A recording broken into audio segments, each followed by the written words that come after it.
নিজের যে বড় বলে বড় সেই নয়, লোকে যারে বড় বলে বড় সেই হয়। আল্লাহ বললেন, মুসা তুমি জ্ঞানী না, তোমার থেকেও বেশি জ্ঞানী আমার এক বান্দা আছে। মুসা বলেন, আল্লাহ আমি ওই লোকটার কাছে যেতে চাই, একটু জ্ঞান নিতে চাই। আচ্ছা, এখানে অনেক স্যারেরা বসে আছেন আমার আশেপাশে, আপনারা একটু বলেন তো মেহেরবানি করে, মুসা কি রাগ করেছে? মুসা কি ওই লোকটার উপর হিংসা করেছে? তাহলে আমাদের দেশে এক আলেম যদি আর এক আলেমের থেকে একটু শীর্ষে যায় জনপ্রিয়তার দিক দিয়ে, তাহলে আমাদের দেশের অনেক আলেম ওই ব্যক্তির উপর খেপে যায় কেন? কথা কয় না, খেপে কিনা? কথা কয় না, খেপে কিনা বলেন? কেন খেপে? না না, হযরতে মূসা রিসালাতের দায়িত্ব পালন করেছে, আর আমরা ব্যবসা করি। আমরা কি করি? আর মূসা করেছেন রিসালাতের দায়িত্ব পালন। এই জন্য তিনার আর একজন যদি জনপ্রিয়তার শীর্ষের খবর পেয়েছে, তিনি হিংসা করেন নাই, তিনি কষ্ট পান নাই, আমরা পাই। কথা কন না কে? আমরা পাই। মূসা আলাইহিস সালাম বললেন, আল্লাহ আমি ওই লোকটার কাছে যেতে চাই।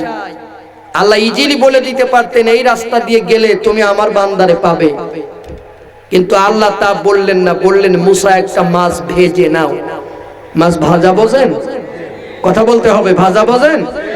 একটা মাছ ভেজে নাও, এই মাছটা নিয়ে রওনা করো।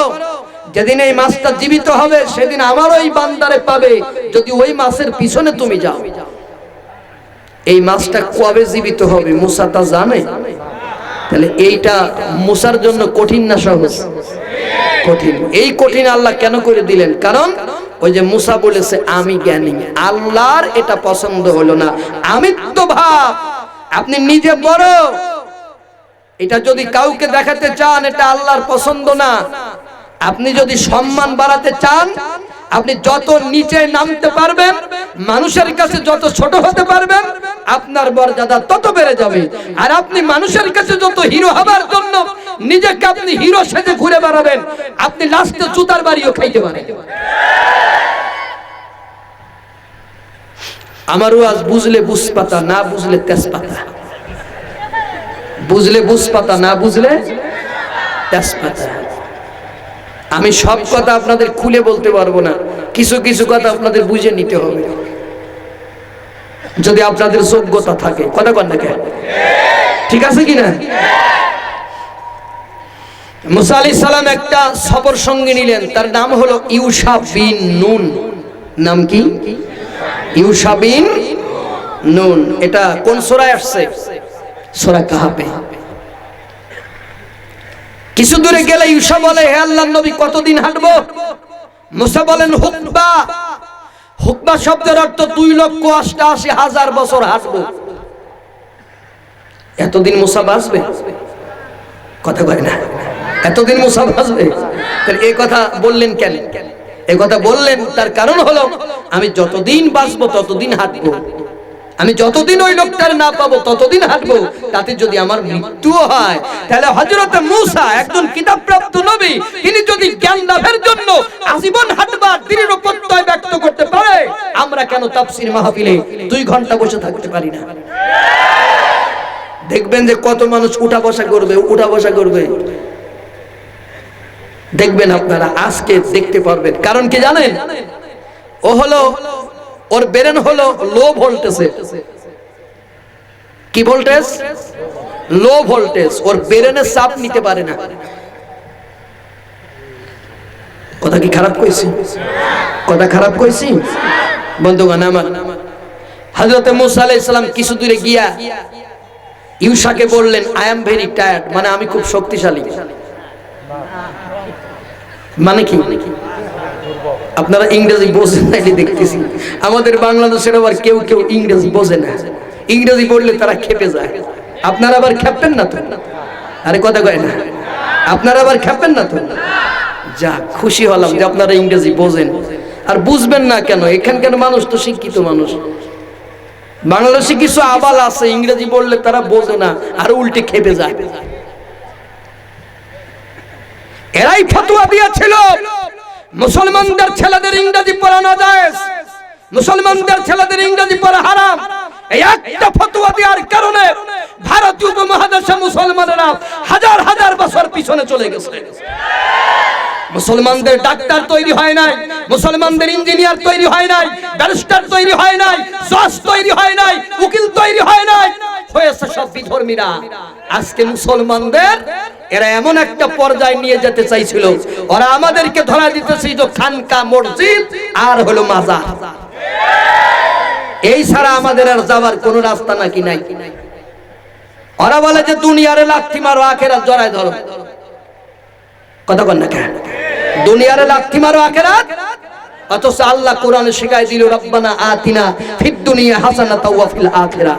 আল্লাহ শিখাই দিচ্ছে এটি হলো সর্বোচ্চ ভালো দোয়া, উত্তম দোয়া, রব্বানা আতিনা ফিদ দুনিয়া হাসানাতাও ওয়া ফিল আখিরাহ। আল্লাহ দুনিয়াতে আমার কল্যাণ করো, আখিরাতে আমার কল্যাণ করো। তাহলে দুনিয়ার কল্যাণ হয় কোথায়? দুনিয়ার কল্যাণ হয় ইউনিয়ন বোর্ডে, দুনিয়ার কল্যাণ হয় পার্লামেন্টে, দুনিয়ার কল্যাণ হয় ডিসির কাছে, দুনিয়ার কল্যাণ হয় এসপির কাছে, দুনিয়ার কল্যাণ হয় সচিবের কাছে, দুনিয়ার কল্যাণ হয় হসপিটালে, দুনিয়ার কল্যাণ হয় কোর্টে।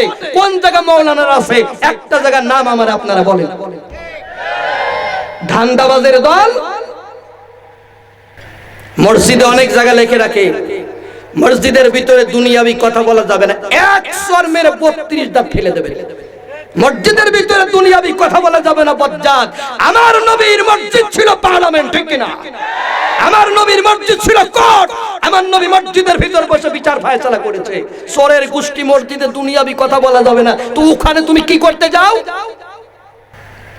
এইগুলো বলে বলে আজকে মুসলমানদের কোন পর্যায়ে নিয়ে গেছে, এগুলো আজকে ভাববার বিষয়। কথা কন না কেন? কষ্ট হচ্ছে আপনাদের?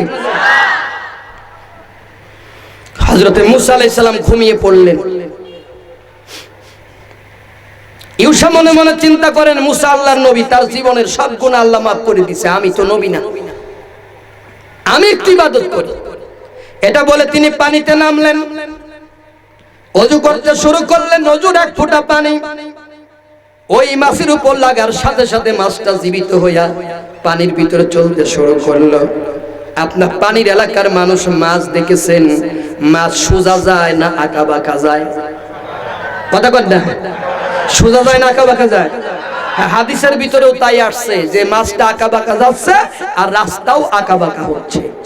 সুবহানাল্লাহ। মাছটা আঁকা বাঁকা যায়, রাস্তাও আঁকা বাঁকা যায়। এই রাস্তা কত দূর গেল? আল্লাহর কোরআন বলেছে মাজমাউল বাহরাইন, দুই সমুদ্রের মধ্যবর্তী স্থানে এই রাস্তাটা গেছে।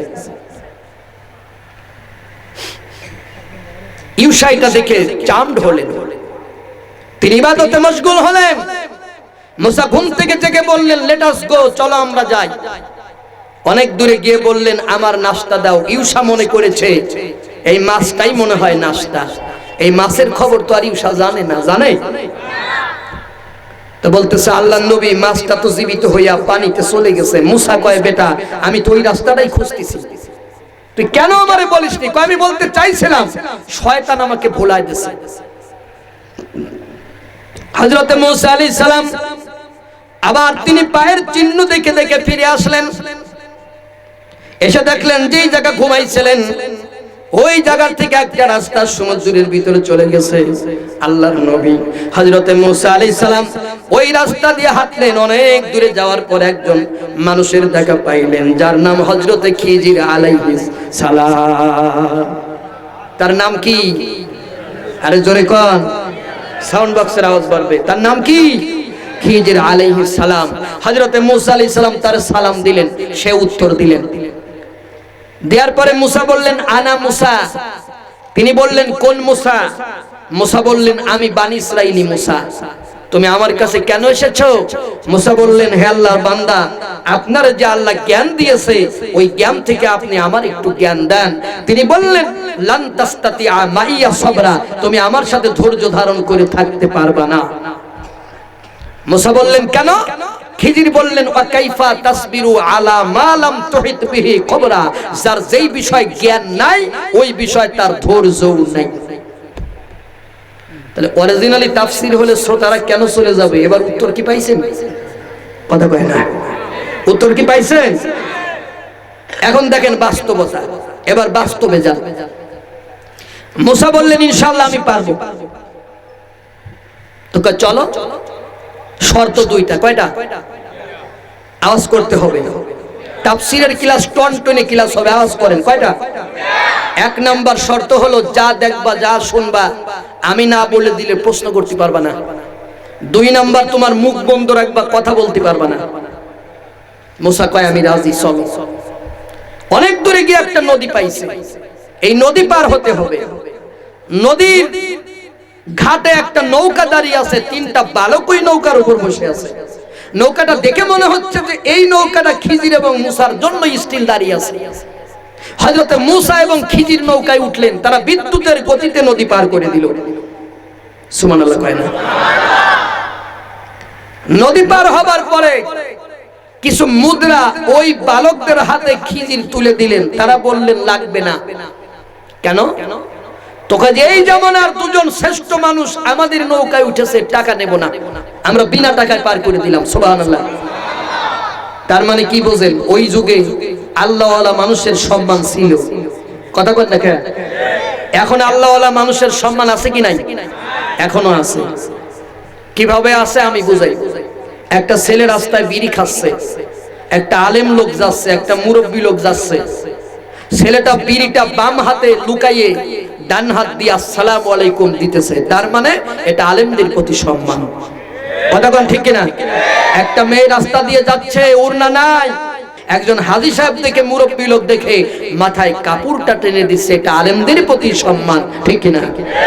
গাছের আম ধরলে আলেমদের দেয়, জাম ধরলে আলেমদের দেয়, মুরগিটা আলেমদের দেয়, গাবিতে দুধ দিলে আলেমদের দেয়, মাছ ধরলে আলেমদের দেয়, আলেমদেরকে হাদিয়া দেয়, তহফা দেয়, দাওয়াত দিয়ে খাওয়ায়। নেতাদের মঞ্চে টাকা দিয়ে লোক নিয়ে যায় না, আলেমদের মঞ্চে টাকা দিয়ে লোক জায়গা দেয়া যায় না। কথা কন না কেন? এটা আলেমদের প্রতি সম্মান নাকি বিরোধিতা? এইটা আবার বাংলাদেশের কিছু কিছু হতচ্ছাড়া দেখতে পারে না, সহ্য করতে পারে না। আলেমদের এই জনপ্রিয়তায় তাদের গা জ্বলে। ঠিক কিনা বলেন?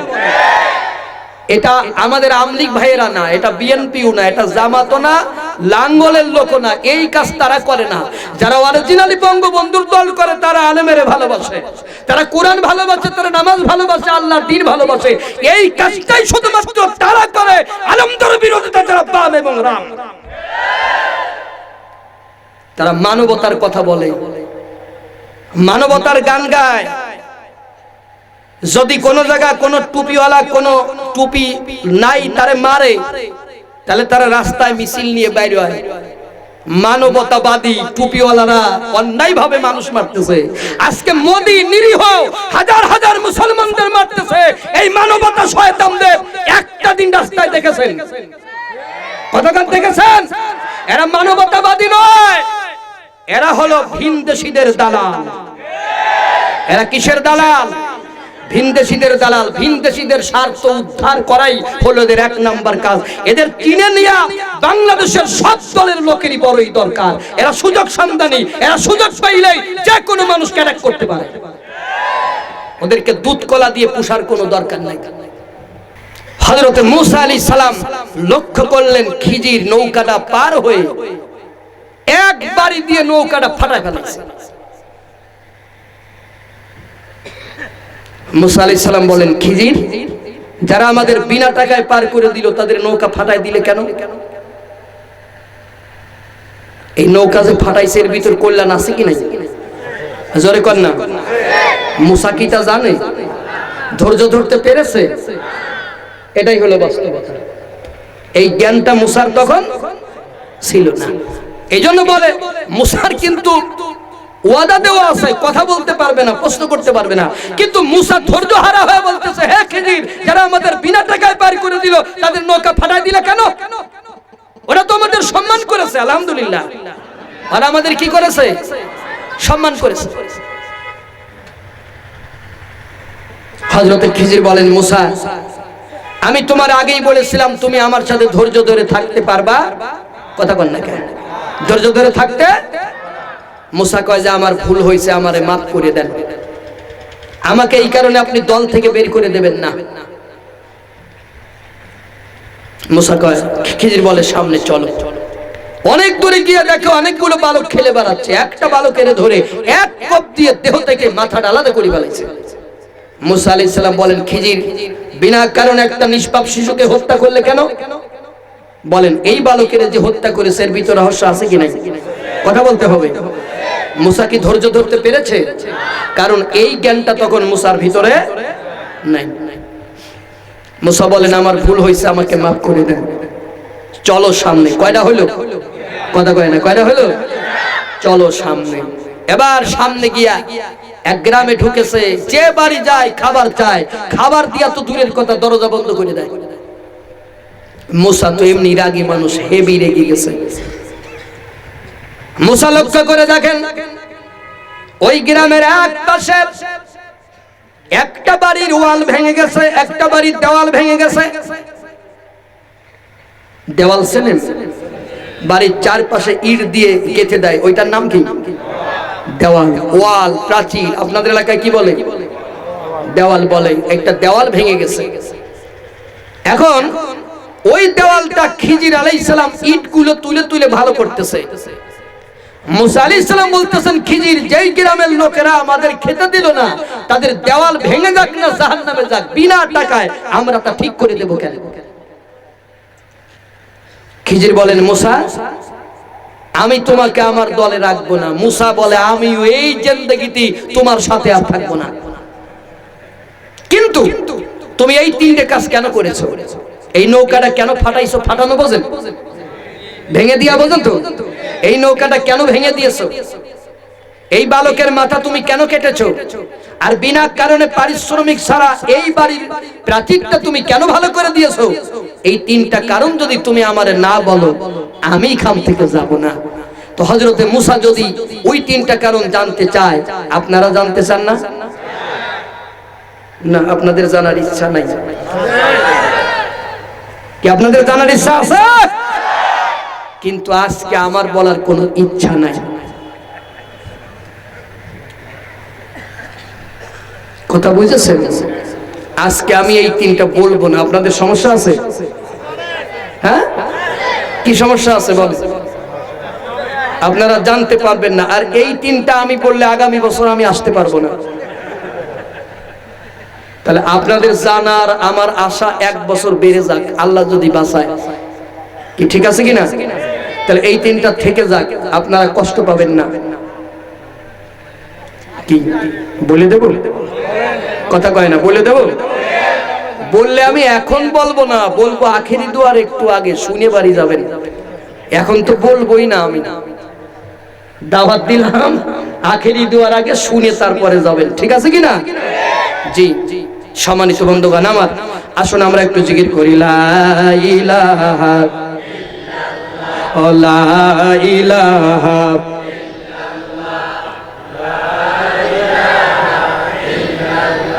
লা ইলাহা ইল্লাল্লাহ, লা ইলাহা সুবহানাল্লাহ, আলহামদুলিল্লাহ, লা ইলাহা, আরো জোরে, সুবহানাল্লাহ, আলহামদুলিল্লাহ, লা ইলাহা, লা ইলাহা ইল্লাল্লাহ, মুহাম্মাদুর রাসূলুল্লাহ।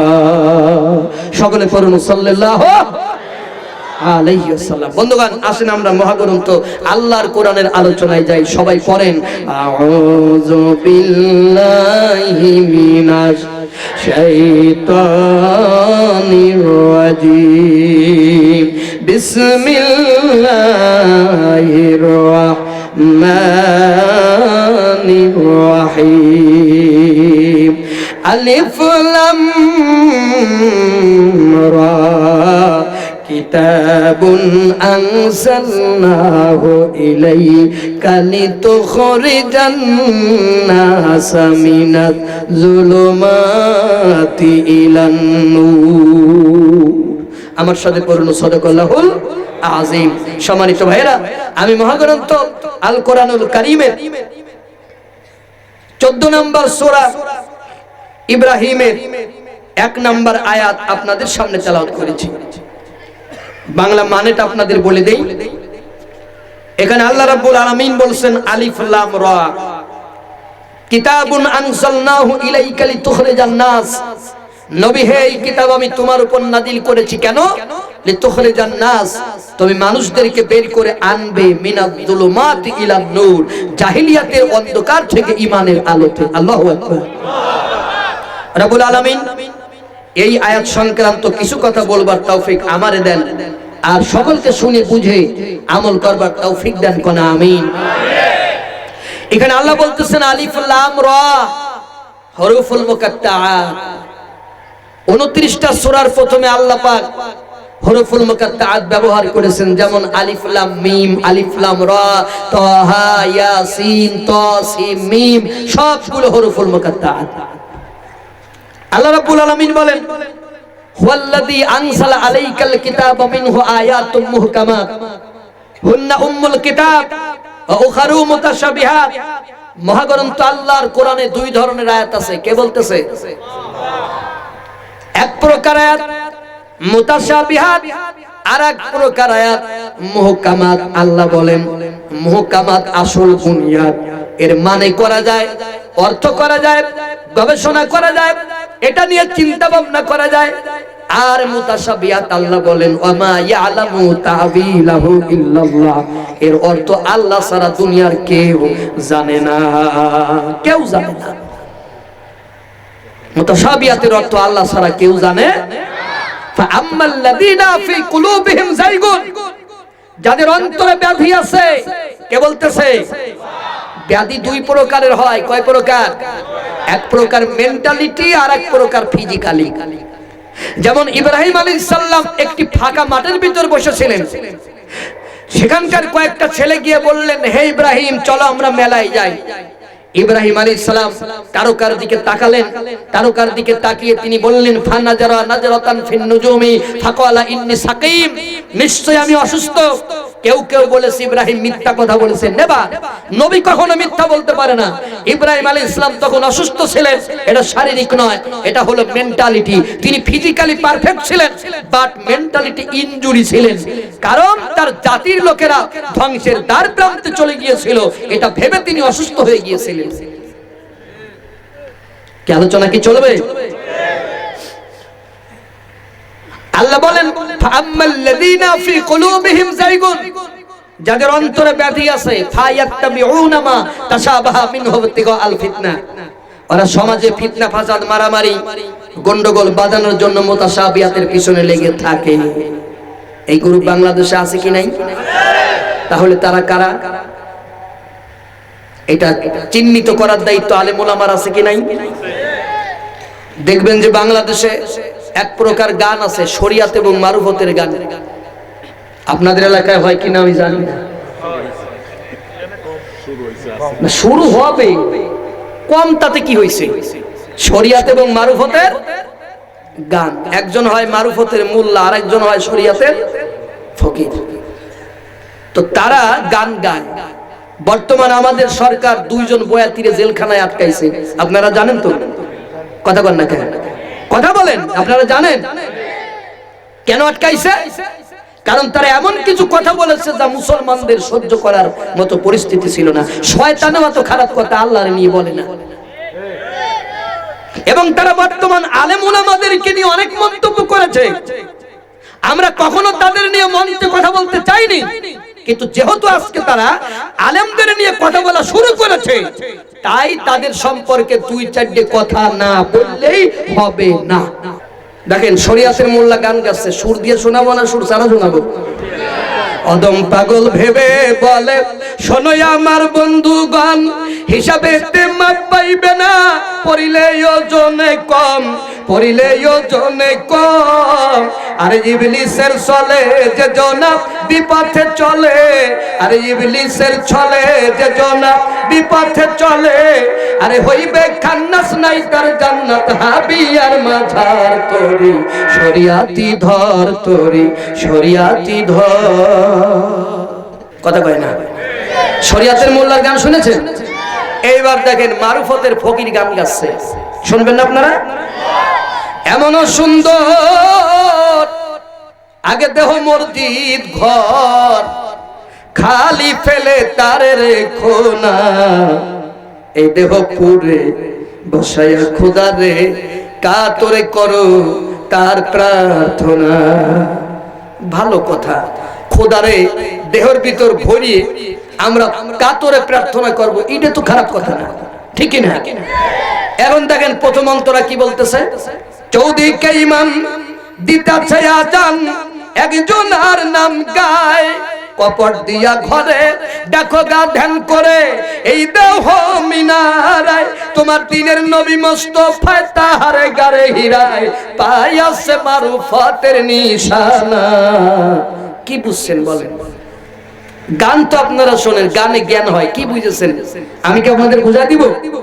চৌদিকে ইমাম দিতাছে আজান, একজন আর নাম গায়। বাবাজিরা কথা বলতে হবে মুখ খুলে, চারিদিকে মোল্লা মুয়াজ্জিনেরা আজান দিয়ে একজনের নাম বলে না দুজনের নাম বলে? কথা বলতে হবে, কয়জনের নাম? একজনের। আশহাদু আল্লা ইলাহা ইল্লাল্লাহ, কার নাম? আরো জোরে।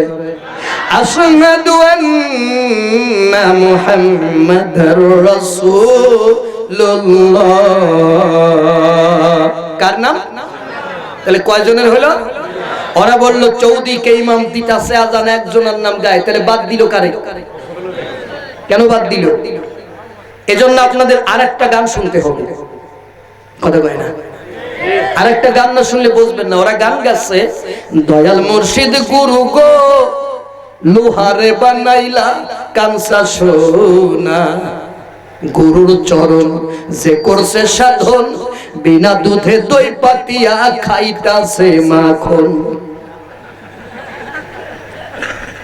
সেই মাখন খাইলে পরে ভবে, সেই মাখন খাইলে পরে ভবে ক্ষুধা তৃষ্ণা লাগে না, লোহারে বানাইলা কাঞ্চা সোনা।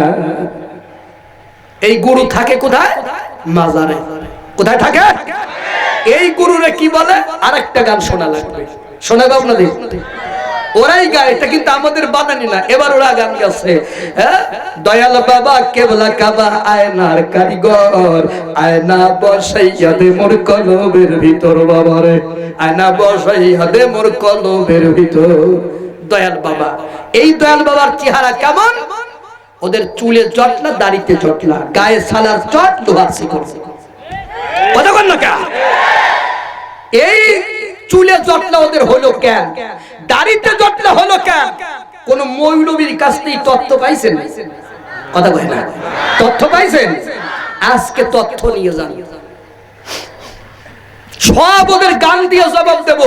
আমরা ওদের এতদিন কিছু বলি নাই, এইবার ওদের তুলো ধুনা ধরবো। জ্ঞান পাপীর দল, ওদের কোনো জ্ঞান বুদ্ধি নাই। চৌদিকে ইমাম দিতেছে আজান, একজনের নাম গায়, কপাট দিয়া ঘরে।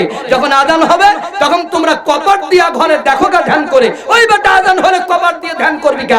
আল্লাহ বলেছে আজান যখন হবে ওই কাউমার রাকিন, তুই রুকুকারীদের সাথে মসজিদে রুকু করবি, ঠিক না? তাহলে এটা কোরআনের পক্ষের কথা না কোরআনের বিরোধী কথা?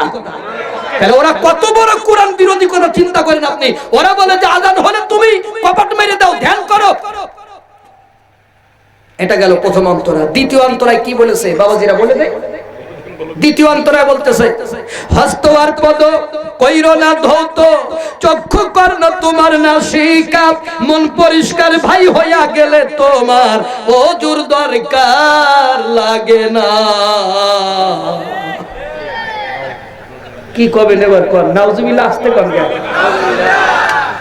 চাচা কোরালাদি নিয়ে আসে, নাউজুবিল্লাহ যা আসতে বলবে তারে বাড়ি মারবে। এদিকে এই কথা শুনিয়ে নাউজুবিল্লাহ বলবে জোরে, আর এরা কয় আসতে, কয় নাউজুবিল্লাহ। কয় যে হস্ত আর পদ কইরো না ধৌত, চক্ষু কর্ণ তোমার নাসিকা, মন পরিষ্কার ভাই হইয়া গেলে তোমার ওজুর দরকার লাগে না। আচ্ছা যারা ওজু গোসল করে না ওদের চুলে জটলা হবে কিনা? দাড়িতে জটলা হবে কিনা? তাহলে ওদের যে চুলে এবং দাড়িতে জটলা হয় কি কারণে? আজকে কি রহস্য পাইছেন? কতক্ষণ? ওদের গায়ে ছালার চট, লোহার শিকল। আচ্ছা ভাইরা, এরকমের যদি আমার নবীর চেহারা হতো, আমার নবীর চুলে জটলা থাকতো, দাড়িতে জটলা থাকতো, নবীর গায়ে ছালার চট থাকতো, লোহার শিকল থাকতো, ঠিক না? আবু জাহেল আমার নবী যেই রাস্তা দিয়ে কোরআন পড়তে পড়তে যাইতো, সেই রাস্তার আগে আগে যাইতো আর বলতো আমার ভাতিজা পাগল, আমার ভাতিজার কাছে যাবা, তার কথা শুনলেই পাগল হবে। তো মক্কার ছেলেরা মেয়েরা তারা পাগল দেখতে চাইলো, তারা কানের ভিতরে আঙ্গুল ঢোকালো পাগল দেখার জন্য। সত্য ছিল আপনারা? কি দেখার জন্য? পাগল দেখার জন্য কানের ভিতরে আঙ্গুল ঢোকালো। এখন তারা পাগল দেখতে বের হলো। আপনারা আমাকে একটু বুদ্ধি খাটায় বলেন, এই বিশ্বনবীর চেহারা যদি ওদের দয়াল বাবাদের মতো চুলে জটলা, দাড়িতে জটলা, গায়ে ছাড়ার চট আর লোহার শিকল থাকতো, ওই মক্কার ছেলেরা মেয়েরা কান থেকে জীবনে আঙ্গুল সরাতো? কেন সরাতো না? পাগল। আবু জাহেলের কথার সাথে মিলে গেছে, ঠিক না? কিন্তু তারা নবীজির চেহারার দিকে তাকিয়ে দেখলেন এত সুন্দর মানুষ গোটা মক্কাতে তারা একটাও আর দেখে না। তারা চিন্তা করলো পাগল তো দেখলাম, পাগলের কোন সিমটমই পাইলাম না। পাগল তাহলে পাগলে কি বলে একটু শুনে যায়। পাগল কি বলছে? আমার নবী কোরআন ছাড়া কিছু বলেছে? তাহলে পাগলে কি বলেছে? আমার নবী কোরআন পড়েছে। আমি জাহাঙ্গীর আলম যদি কোরআন পড়ি হবে একরকম, আপনারা যদি কোরআন পড়েন হবে এক এক রকম। আর আমার বিশ্বনবী কোরআন পড়েছে, সেইটা কেমন হয়েছে চিন্তা করেন। আমি তো কারি না, আমার নামের আগে কোনো কারি টারি নাই, আমি পড়লে কেমন হবে? জীবনে শুনছেন আমার পড়া? হ্যাঁ শুনবেন? জোর নাই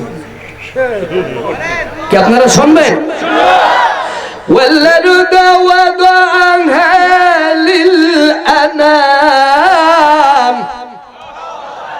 দেখেন আল্লাহ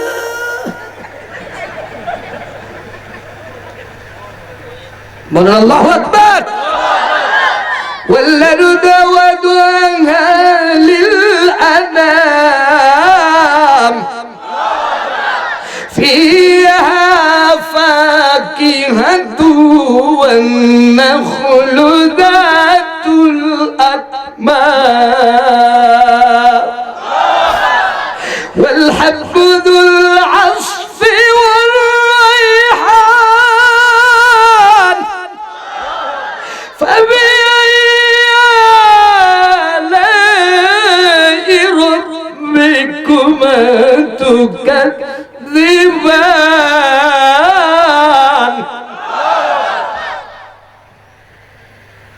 আমি কি কারি?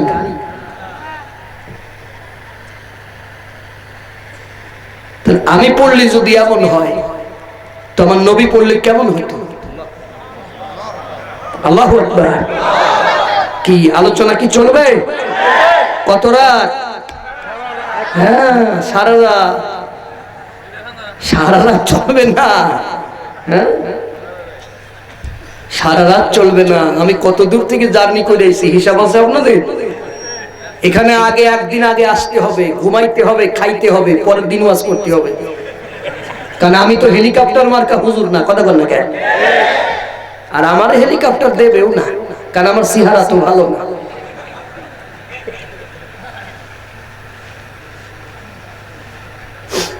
তাহলে আমার নবী কোরআন পড়তো। কি পড়তো? কোরআন পড়তো। এই তেলাওয়াত ওদের কানে গেল। মক্কার ছেলেরা মেয়েরা কান থেকে আঙ্গুল সরাইয়া এই তেলাওয়াত শুনে আমার নবীর সাথে কালিমা পড়ে নিল, লা ইলাহা ইল্লাল্লাহু মুহাম্মাদুর রাসূলুল্লাহ। সকলে করুন সাল্লাল্লাহু আলাইহি ওয়াসাল্লাম। শুনেন, আমরা কোরআনের তেলাওয়াত শুনি, আমাদের ভালো লাগে, তাই আমরা মারহাবা মারহাবা বলি। কিন্তু যারা সুর সম্পর্কে জ্ঞান আছে, অভিজ্ঞতা আছে, তারা কোরআন তেলাওয়াত শুনে তারা সুবহানাল্লাহ এমনি বলে না, তাদের মুখ থেকে অটো সুবহানাল্লাহ বের হয়ে যায়। কি কারণে শুনবেন? আপনারা তো আমার স্টুডেন্ট, বলবো কিনা? বলবো। সব বিষয়ে আপনাদের একটু একটু জ্ঞান দেওয়ার অধিকার আমার আছে কিনা আজকে? আপনারা আমার স্টুডেন্ট। দেখেন, আমি আজ থেকে 2-3 বছর আগে মেহেরপুরে আমার শ্বশুর বাড়ি গিয়া আমি 27শে রমজানে রাত 2:30টার সময় কোরআন পড়তেছি। হঠাৎ করে আমার কাছে ফোন আসলো, টাকায় দেখলাম শিল্পী নকুল কুমার আমাকে ফোন করেছে।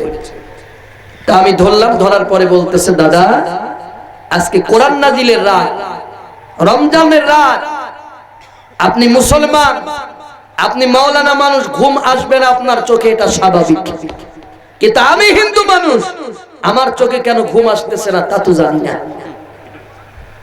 তাই বললাম যে দাদা কি দিয়ে আপনার খেদমত করব? তিনি বললেন আমার একটু কোরআন শোনান। আমি এই কয়টা আয়াত তারে শোনালাম।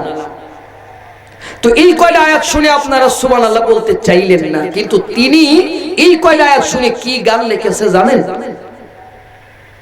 এই কয়টা আয়াত শুনে তিনি লাইন কেটে দিয়ে আধা ঘন্টা পরে আমাকে ফোন করে বলে, দাদা আমি একটা গান লিখছি। কি গান আমারে শোনান?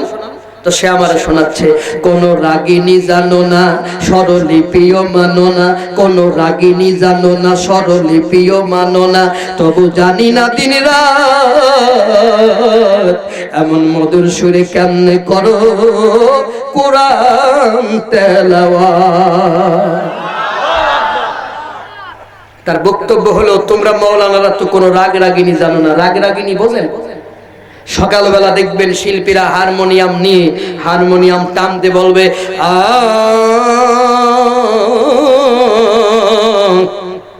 শুনেছেন? এটা তারা কেন বলে? কারণ এই কণ্ঠের ভিতরে যে স্তরগুলো আছে, সব স্তর তারা কাজে লাগাইয়ে তারা কণ্ঠকে ভেঙে ভেঙে খন্ড খন্ড করে তারা ভালো সুর করতে চায়। এটা তো আমরা মাওলানারা জানি না। আর সারগাম কি, স্বরলিপি কি? স্বরলিপি দেখবেন শিল্পীরা বলতেছে সা রে গা মা পা ধা নি সা। তো এইটা জানার জন্য বলি, অভিজ্ঞতার জন্য বলি, এগুলো আপনাদের জানার দরকার আছে। তাহলে কোরআনের প্রতি আপনাদের সম্মান আরো বেড়ে যাবে, ঠিক না? এখন দেখেন একটা লোক সারগাম পড়তেছে, প্রথম সা আর শেষ সা, এই দুই সার ভিতর পার্থক্য দেখেন। সা রে গা মা পা ধা নি সা, শেষের সা জোরে, প্রথম সা আস্তে। এবার ও আবার পড়তেছে সা নি ধা পা মা গা রে সা, আবার লেভেলে চলে এসে। এইভাবে ওরা গান শেখে, গানকে কন্ট্রোলিং করার জন্য। আপনি গান গাবেন, দয়াল বাবা কলা খাবা গাছ লাগাইয়া খাও, এতদিন যা খাইছো বাবা সব কিছু তার খাও, সে কেউ গাইতে পারবেন। এর জন্য কোনো সারগামেরও দরকার নাই, রাগ রাগিনীরও দরকার। কিন্তু যখনই আপনি গান গাইতে যাবেন, যেন কানে শুনি সদা তোমার কালাম হে খুদা,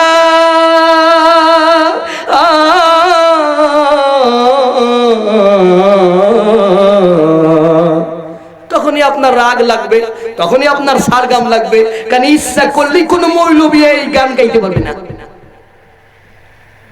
তো এখন যারা কোরআন তেলাওয়াত করে মজাটা দেখেন, এইভাবে ওরা হঠাৎ করে একটা জায়গায় আছে, অনেক উপরে উঠে যাচ্ছে, আবার উপর থেকে ওরা ফিরে আবার সেই লেভেলে আসতেছে। তো এরা তো সারগাম শেখে নাই, তাহলে এইটা ওরা পারে কেমন? যেমন দেখেন, ফাবি আই আলা,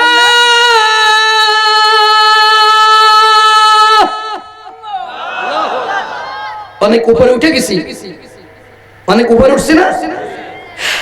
আলাই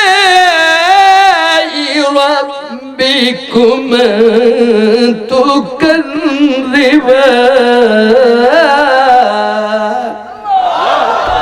তাহলে প্রথম যেভাবে শুরু করছিলাম শেষটা ওইভাবে হয় নাই, হয়েছে কি না? তাহলে এইটা তো আমরা কেউ সারগাম জানি না, আমরা রাগ রাগিনীও জানি না। এজন্য ওনার বক্তব্য হলো, এই কন্ট্রোলিং তোমাদের কে শিখায়? তোমরা তো 40 বছর ধরে হারমোনিয়াম টেকো নাই, তোমাদের কে শিখায়? এজন্য উনি লিখতেছে, কোন রাগিনী জানো না স্বরলিপিও মানো না, তবু জানি না দিন রাত এমন মধুর সুরে কেমনে করো কোরআন তেলাওয়াত। মারহাবা। তাহলে এগুলো কে শিখায়? আল্লাহ শিখায়। কথা কোন কে শিখায়? আল্লাহ শেখায়। এটা যে আল্লাহর কিতাব এ ব্যাপারে কোনো সন্দেহ। তাহলে এই তেলাওয়াত মক্কার ছেলেদের মেয়েদের কানে গেল, ওরা কালিমা পড়ে নিল, সুবহানাল্লাহ। আর ওরা বললো যে মন পরিষ্কার ভাই হয়ে গেলে তোমার ওযুর দরকার লাগে না, এই জন্যই তো মাজারে বসে গাঁজা খাও। কথা বল না, মাজারে বসে কি খায়? গাঁজা খায়। তারপরে থার্ড অন্তরা কি বলতেছে, এটা আরো মারাত্মক কথা, শোনাবো আপনাদের? এটাও শোনাবো। শররি পুদম আগে করো দমন, নফস তোমার দেহের রাজা, যদি নফসে করে অত্যাচার করো তার সুবিচার, জ্ঞান অনুসারে তারে দাও সাজা, দেওয়ানে দা বুঝা নফস হলে সোজা, 30 রোজার দরকার লাগে না, এই দেহ পুরে বসায়া খোদারে কাতরে করো তার প্রার্থনা। এই জন্য দেখবেন আমাদের সমাজের কিছু মানুষ রোজা না রাখলেও ইফতারি খায়। কথা খায় না? রোজা না রাখলেও ইফতারির একটু আগে টুপি মাথায় দিয়া আতর সুরমা মাখাইয়া একবারে হাসি টুয়েলি গায়ে দিয়া বাজারে গিয়া 1 কেজি ছোলা, 50 গ্রাম পেঁয়াজ, 200 গ্রাম খেজুর, তারপরে কলা, শরবত কি বানাইয়া জনগণের ডাকবে, আসেন ভাই। তো একজন গিয়া বলল, চাচা আপনি তো রোজা নেই। ধরবে আমি রোজা নেই তো হইছি নাকি? রোজা না রেখে এক ভুল করেছি, ইফতারি না খাই আর এক ভুল করা যায়? এই পাবলিক আপনাদের এলাকায় আছে কি নাই? মানে একজনে মদ খাচ্ছে, সাইদি সাহেবের ওয়াজ থেকে শুনছিলাম যে একজন মদ খাচ্ছে, মোসের উঁচু করে। হ্যাঁ, কি উঁচু করে? মোসের উঁচু করে মদ খাচ্ছে। তো একজন কি কয়, ভাই আপনি মোস উঁচু করে মদ খান কেন? কয় জানো না মোসে লাগলে মাকরু হবে।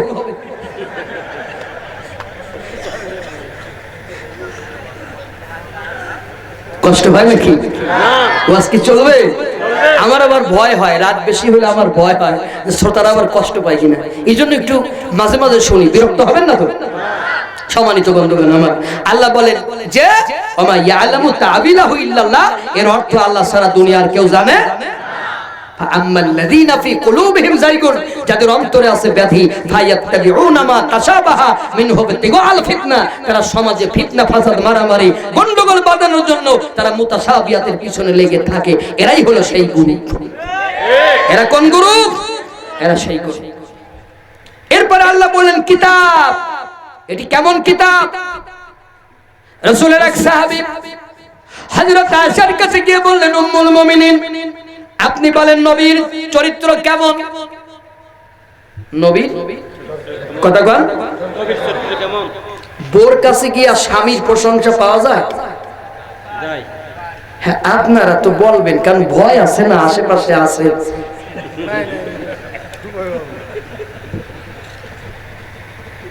বোর কাছ থেকে প্রশংসা, স্বামী সারাদিন ভ্যান চালাইয়ে কত কষ্ট করে একটা শাড়ি কিনে আনছে ঈদের আগের দিন, শাড়ি ধরে বলে এই শাড়ি মানুষ পরে, বল্টুর বাপ বল্টুর মারে এত সুন্দর শাড়ি কিনে দিয়েছে, তোমার বাপের জীবনে দেখে না থাকলে দেখে আসো। এরকমের মহিলা বুঝি এলাকায় একটাও নাই। আস্তে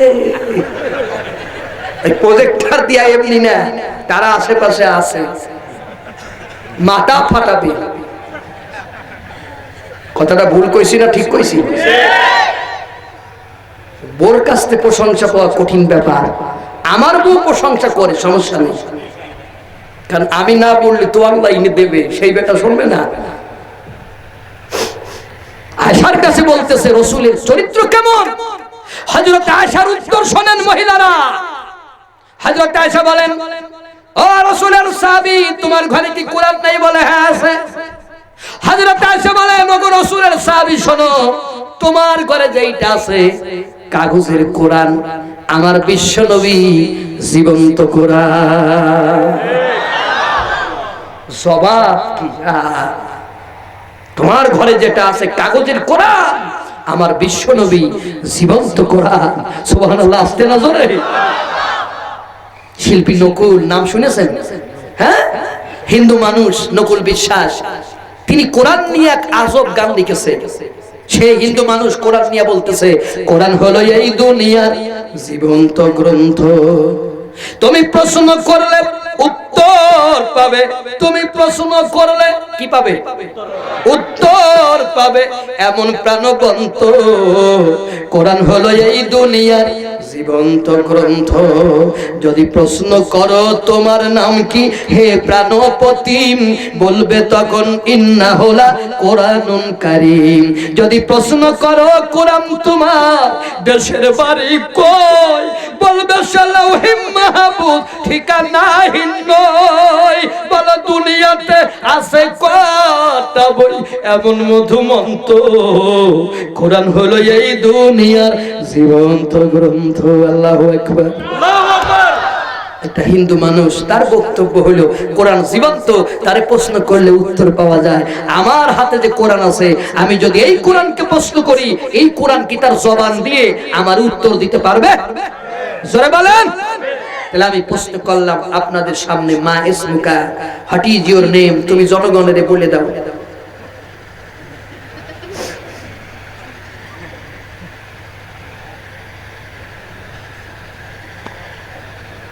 আমি সূক্ষ্মভাবে একটা প্রশ্ন করেছি।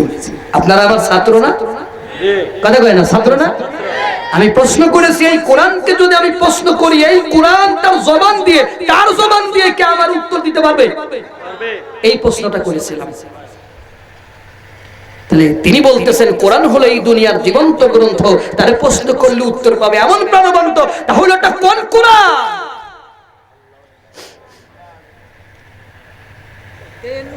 আল্লাহ রাব্বুল আলামিন বলেন,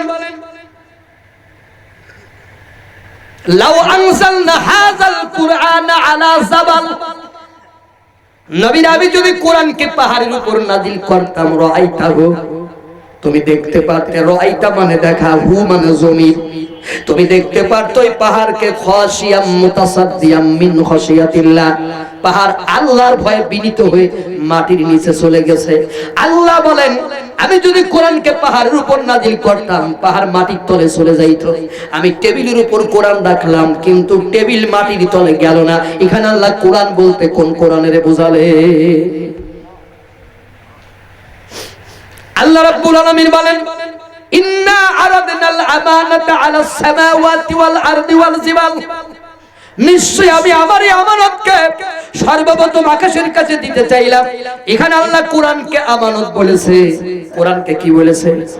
আরো জোরে কান। আমরা অনেকে চিন্তা করি 10 টাকা রাখলাম এটা আমানত, কিন্তু আল্লাহর কোরআন মানুষের কাছে আমানত, আমানত আল্লাহর কাছে। সুতরাং মুসলমানরা, এই আমানতের খিয়ানত যদি তোমরা করো, মুনাফিকের লক্ষণ 3টা। ইজা হাদাসা কাযাবা, কথা কয় মিথ্যা কয়, ওয়াদা করলে ভঙ্গ করে, আমানতের খিয়ানত করে। সুতরাং কোরআনের ব্যাপারে যারা খিয়ানত করেছো, সাবধান হয়ে যাও, তোমরা মুনাফিকের কাতারে যাবা, আল্লাহ তোমাদের মাফ করবে না। সেই মুনাফিকগুলো কারা, তাদের চিহ্নিত করার দরকার, ঠিক না? সম্মানিত বন্ধুগণ আমার, ওরা বলল আল্লাহ ফাআবাইনা আইয়াহামিলনাহা ওয়া আশফাকনা মিনহা, ওরা বলল আল্লাহ আমরা তোমার কোরআনের ওজন বহন করতে পারবো না। আল্লাহ বলেন ওয়া হামালাহাল ইনসান, তা নিয়ে নিল মানুষের কারণে, ইন্নাহু কানা জালুমান জাহুলা। আল্লাহ বলেন মানুষ জালেম এবং মূর্খ। যেই কোরআন আকাশ নিল না, যেই কোরআন জমিন নিল না, যেই কোরআন পাহাড় নিল না, কারণ তারা এই কোরআনের ওজন বহন করতে পারবে না।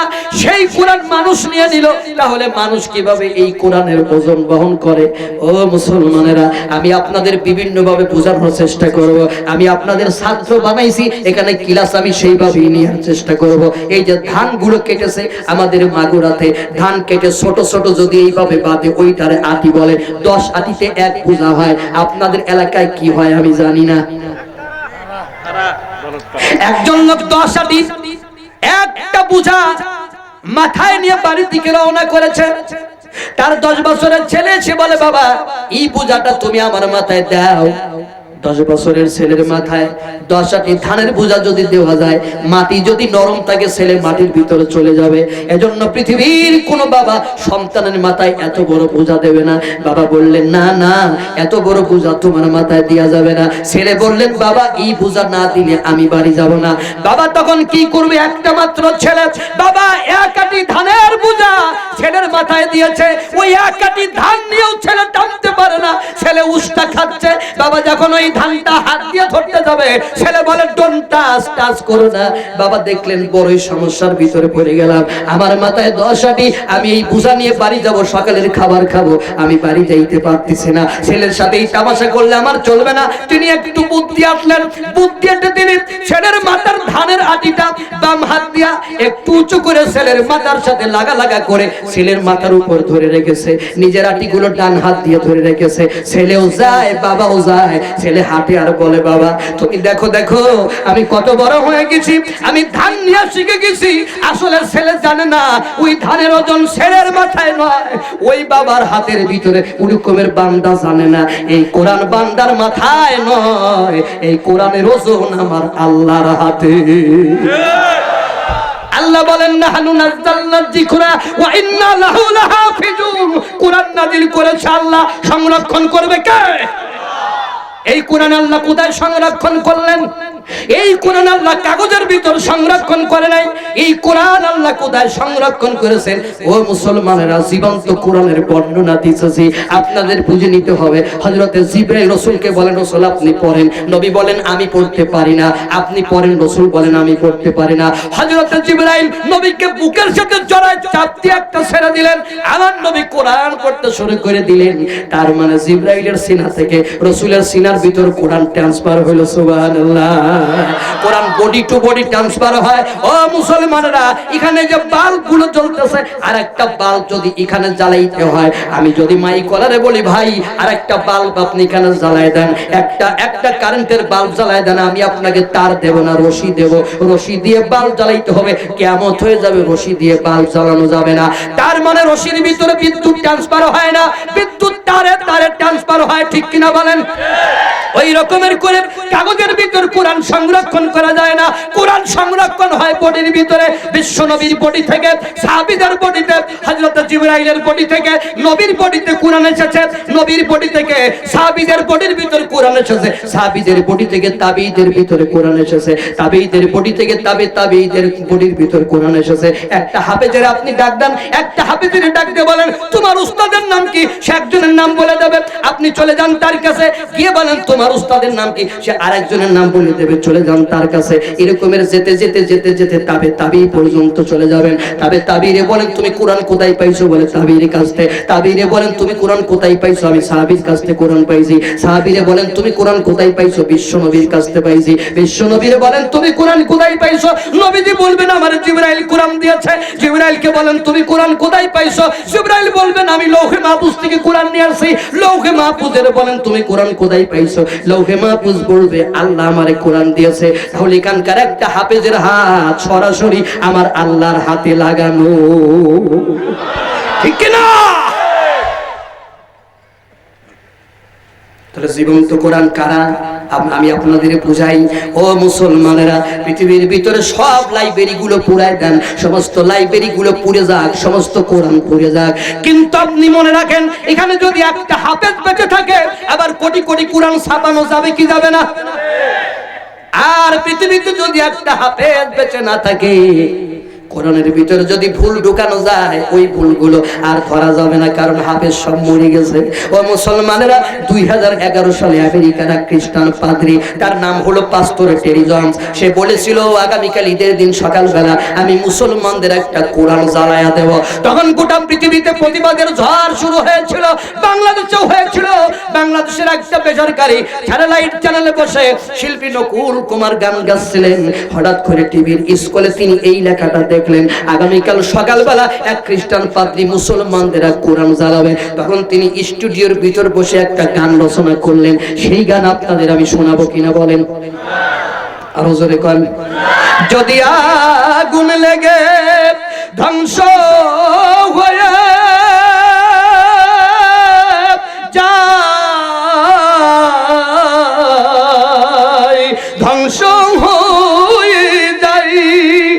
আগুন লেগে ধ্বংস হয় পৃথিবীর সব বইয়ের দোকান, কবু বিশ্ব থেকে হারাবে না পবিত্র কোরআন। করবে কেমন করে কোরআন ধ্বংস আগুনের তেজ, করবে কেমন করে কোরআন ধ্বংস আগুনের তেজ, আছে বিশ্ব ভরা কোটি কোটি কোরআনের হাফেজ। আল্লাহু আকবার। এরা আবার ছাপিয়ে আসমানি গ্রন্থ, ছাপিয়ে আসমানি গ্রন্থ, বাঁচাবে কোরআনের মান, বিশ্ব থেকে হারাবে না পবিত্র কোরআন। জোরে জোরে কোন মারহাবা। তার মানে একটা হাফেজ যতদিন বেঁচে আছে এই পৃথিবীর থেকে কোরআন বিলীন করা যাবে না। হাফেজ মরে গেলেই কোরআন বিলীন করা যাবে। এই জন্য বর্তমান পৃথিবীর বুদ্ধিমানেরা কাগজের কোরআনে আগুন ধরাবে না, কাগজের কোরআন পোড়াবে না, তারা হাফেজ মেরে মেরে শেষ করে দেবে। কি শেষ করবে? হাফেজ শেষ করে দেবে। কারণ হাফেজ শেষ করতে পারলেই কোরআন শেষ করা যাবে, ঠিক না? তাহলে এবার আমাকে বলেন, হাফেজের মূল্য মর্যাদা কম না বেশি? জোরে বলেন, কত বেশি? অনেক, আমিও জানি অনেক বেশি। একজন সকালবেলা কোরআন শরীফ পড়ে, কোরআন শরীফ বুকের ভিতর জড়ায় ধরে কাঁদতেছে, কোরআন তুই যা চাবি তাই পাবি।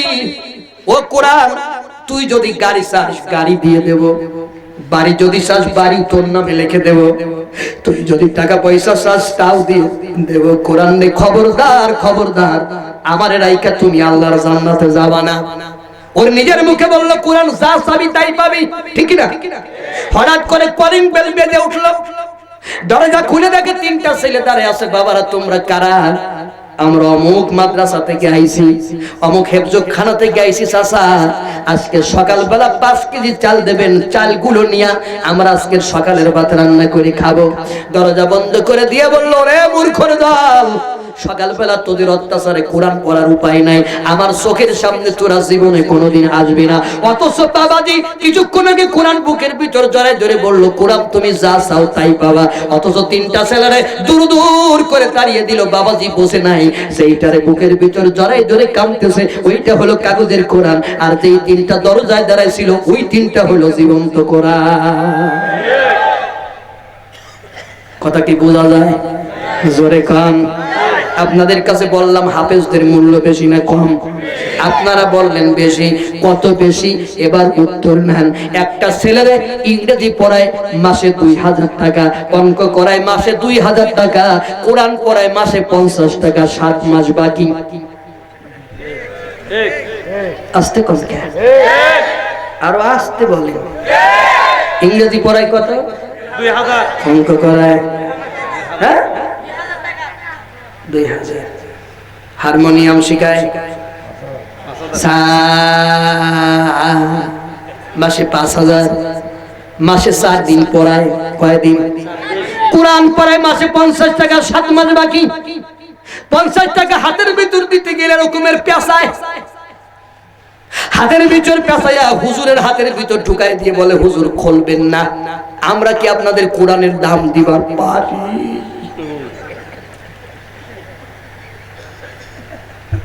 হারমোনিয়ামের দাম দিয়েছে কত? আরো জোরে কর। তো যদি কোরআনের মাস্টারে 5500 টাকা দিত তাইলেও তো বুঝতাম যে একটা সম্মান করেছে। ও 50 টাকা দিয়ে বলতেছে, হুজুর আমরা কি আপনাদের দাম দিবার পারি?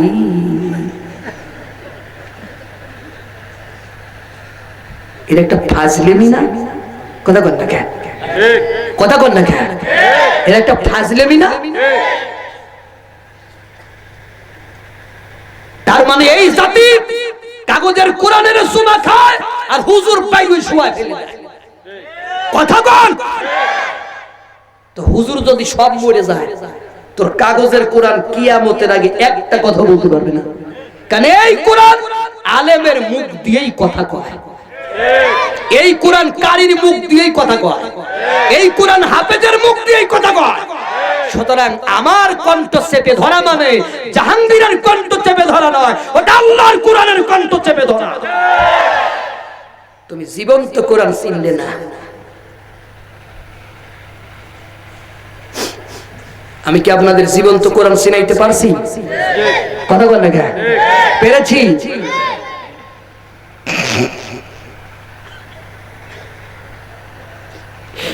আল্লাহ আমানত রেখেছে কোরআন আমাদের কাছে। কি রেখেছে? আরো জোরে কর। আমানত এক প্রকার নয়। আল্লাহ রাব্বুল আলামিন বলেন, ইন্নাল্লাহা ইয়া'মুরুকুম আন তুআদ্দুল আমানাতি ইলা আহলিহা ওয়া ইযা হাকামতুম বাইনান নাসি আন তাহকুমু বিল আদলি। আল্লাহু আকবার। আল্লাহ বলেন, ইন্নাল্লাহা, নিশ্চয় আল্লাহ, ইয়া'মুরুকুম বিল আদলি ওয়াল ইহসান। আল্লাহ বলেন, ইন্নাল্লাহা ইয়া'মুরুকুম আন তুআদ্দুল আমানাতি ইলা আহলিহা।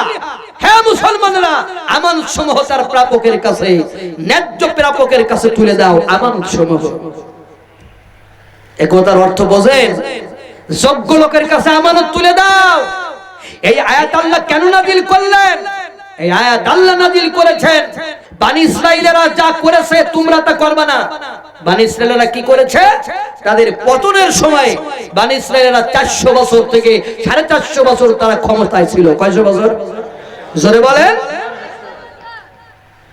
তাদের পতনের সময়ে তারা তাদের ধর্মীয় পদ, রাজনৈতিক পদ, গুরুত্বপূর্ণ পদগুলো এমন লোকদের মাধ্যমে, এমন লোকদের হাতে তুলে দিল যারা 1 নম্বর ছিল অযোগ্য, 2 নম্বর ছিল সংকীর্ণ মনা, 3 নম্বর ছিল দুশ্চরিত্র, 4 নম্বর ছিল খেয়ানতকারী, 5 নম্বর ছিল ব্যভিচারী। এই রকমের লোকের হাতে তারা আমানত তুলে দিল। দিল রাজনৈতিক পদ, দিল ধর্মীয় পদ। আমি জাহাঙ্গীর আলম রাজনৈতিক ব্যক্তি নই, আমি রাজনীতির কথা নাই বা বললাম, কিন্তু আমার দেশের ধর্মীয় পদ নিয়ে 2 সাইডে কথা বলার অধিকার আমার আছে কি নাই? আপনি অধিকাংশ মসজিদ, মাদ্রাসা, এতিমখানা, হেফজখানা গুলোর দিকে তাকায় দেখেন। আপনাদের এলাকায় কি হয় আমি জানি না, কিন্তু অনেক জায়গা মসজিদের সভাপতি, সেক্রেটারি আগে ঘুষ খাইতো, এখন ঘুষ খায় না। মক্কায় গিয়ে হজ করি একটু হাজি তুয়াইলি আর হাজি বেয়ার কিনে উনি মাথার ভিতরে হাজি তুয়াইলি দিয়ে বেয়ার দিয়ে উনি রাস্তা দিয়ে লাঠি নিয়ে হেঁটে যাচ্ছে, ঠক ঠক করে হেঁটে যাচ্ছে। পাবলিক বলতেছে, আসসালামু আলাইকুম হুজুর, ভালো আছেন? আসসালামু আলাইকুম হুজুর, ভালো আছেন? উনি ঘরের ভিতর গিয়ে বউরে বলতেছে, আমার কি যে মজা লাগতেছে, পাবলিক আমার হুজুর বলতেছে। এলাকাবাসী বলল, হুজুরে মসজিদের সভাপতি বানায় দাও। ওই হুজুর এখন কোরআন পড়ে,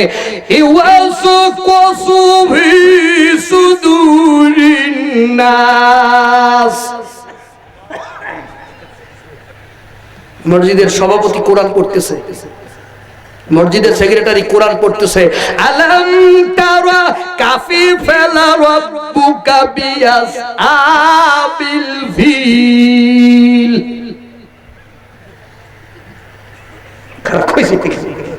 কথা কয় না।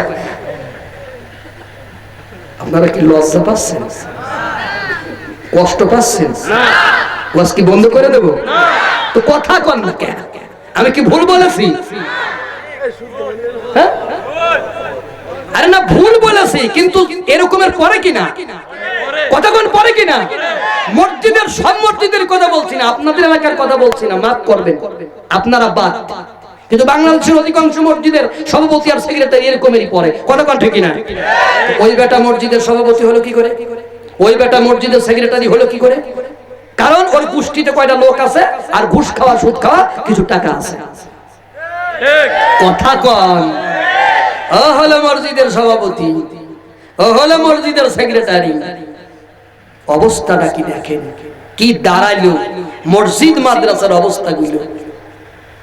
অযোগ্য লোকগুলোরে যোগ্য জায়গায় দেওয়ার কারণে আজকে মানুষের ব্রেনের ভিতরে যে পছন্দ হচ্ছে সেগুলো আজকে জাতির সামনে তুলে ধরা বড়ই প্রয়োজন। কথা কোন ঠিক কিনা? সভাপতি সাহেব মক্কায় গিয়ে হজ করে আইছে, লালন ফকির গান লিখেছে। আমি লালনের গোষ্ঠীর লোক না, তারা আকরায়ও জীবনে যাই নাই, তার একটা গান একটু শোনাই আপনাদের।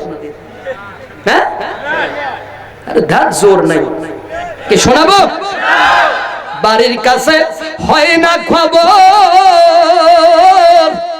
কি খুঁজতে যাও দিল্লি লাহোর।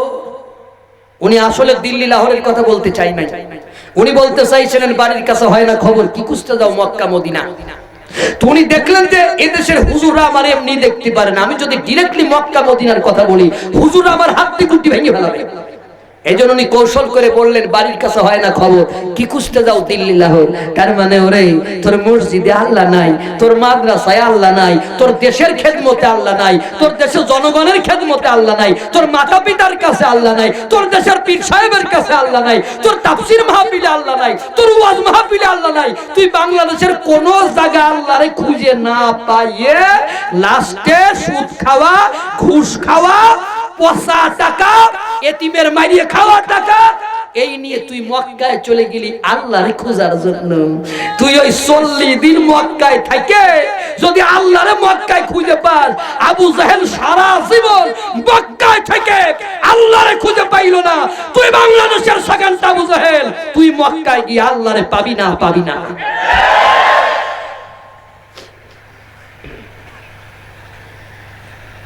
ঠিক আছে কিনা? হ্যাঁ, মানে মসজিদের সভাপতি আগে ঘুষ খাইতো, আগে সুদ খাইতো, এখন মসজিদের চেয়ার নিয়ে ইমামের সামনে বসে। কি নিয়ে? কথা কয় না। আপনাদের এলাকায় যদিও চেয়ার টিয়ার নাই, হ্যাঁ, মসজিদের চেয়ার নিয়ে বসে। হ্যাঁ, মসজিদের চেয়ারে বসে, মসজিদের চেয়ারে বসে। আগে দেখতাম ছোট ছোট টুল নিয়ে আসতো, তারপরে টুল বাদ, এরপরে চেয়ার আনলো হাতা নাই, এরপরে দেখলাম উইডু বাদ, এখন হাতা আলা চেয়ার নিয়ে ভাবে আরাম করে নামাজ পড়ে। আল্লাহু আকবার।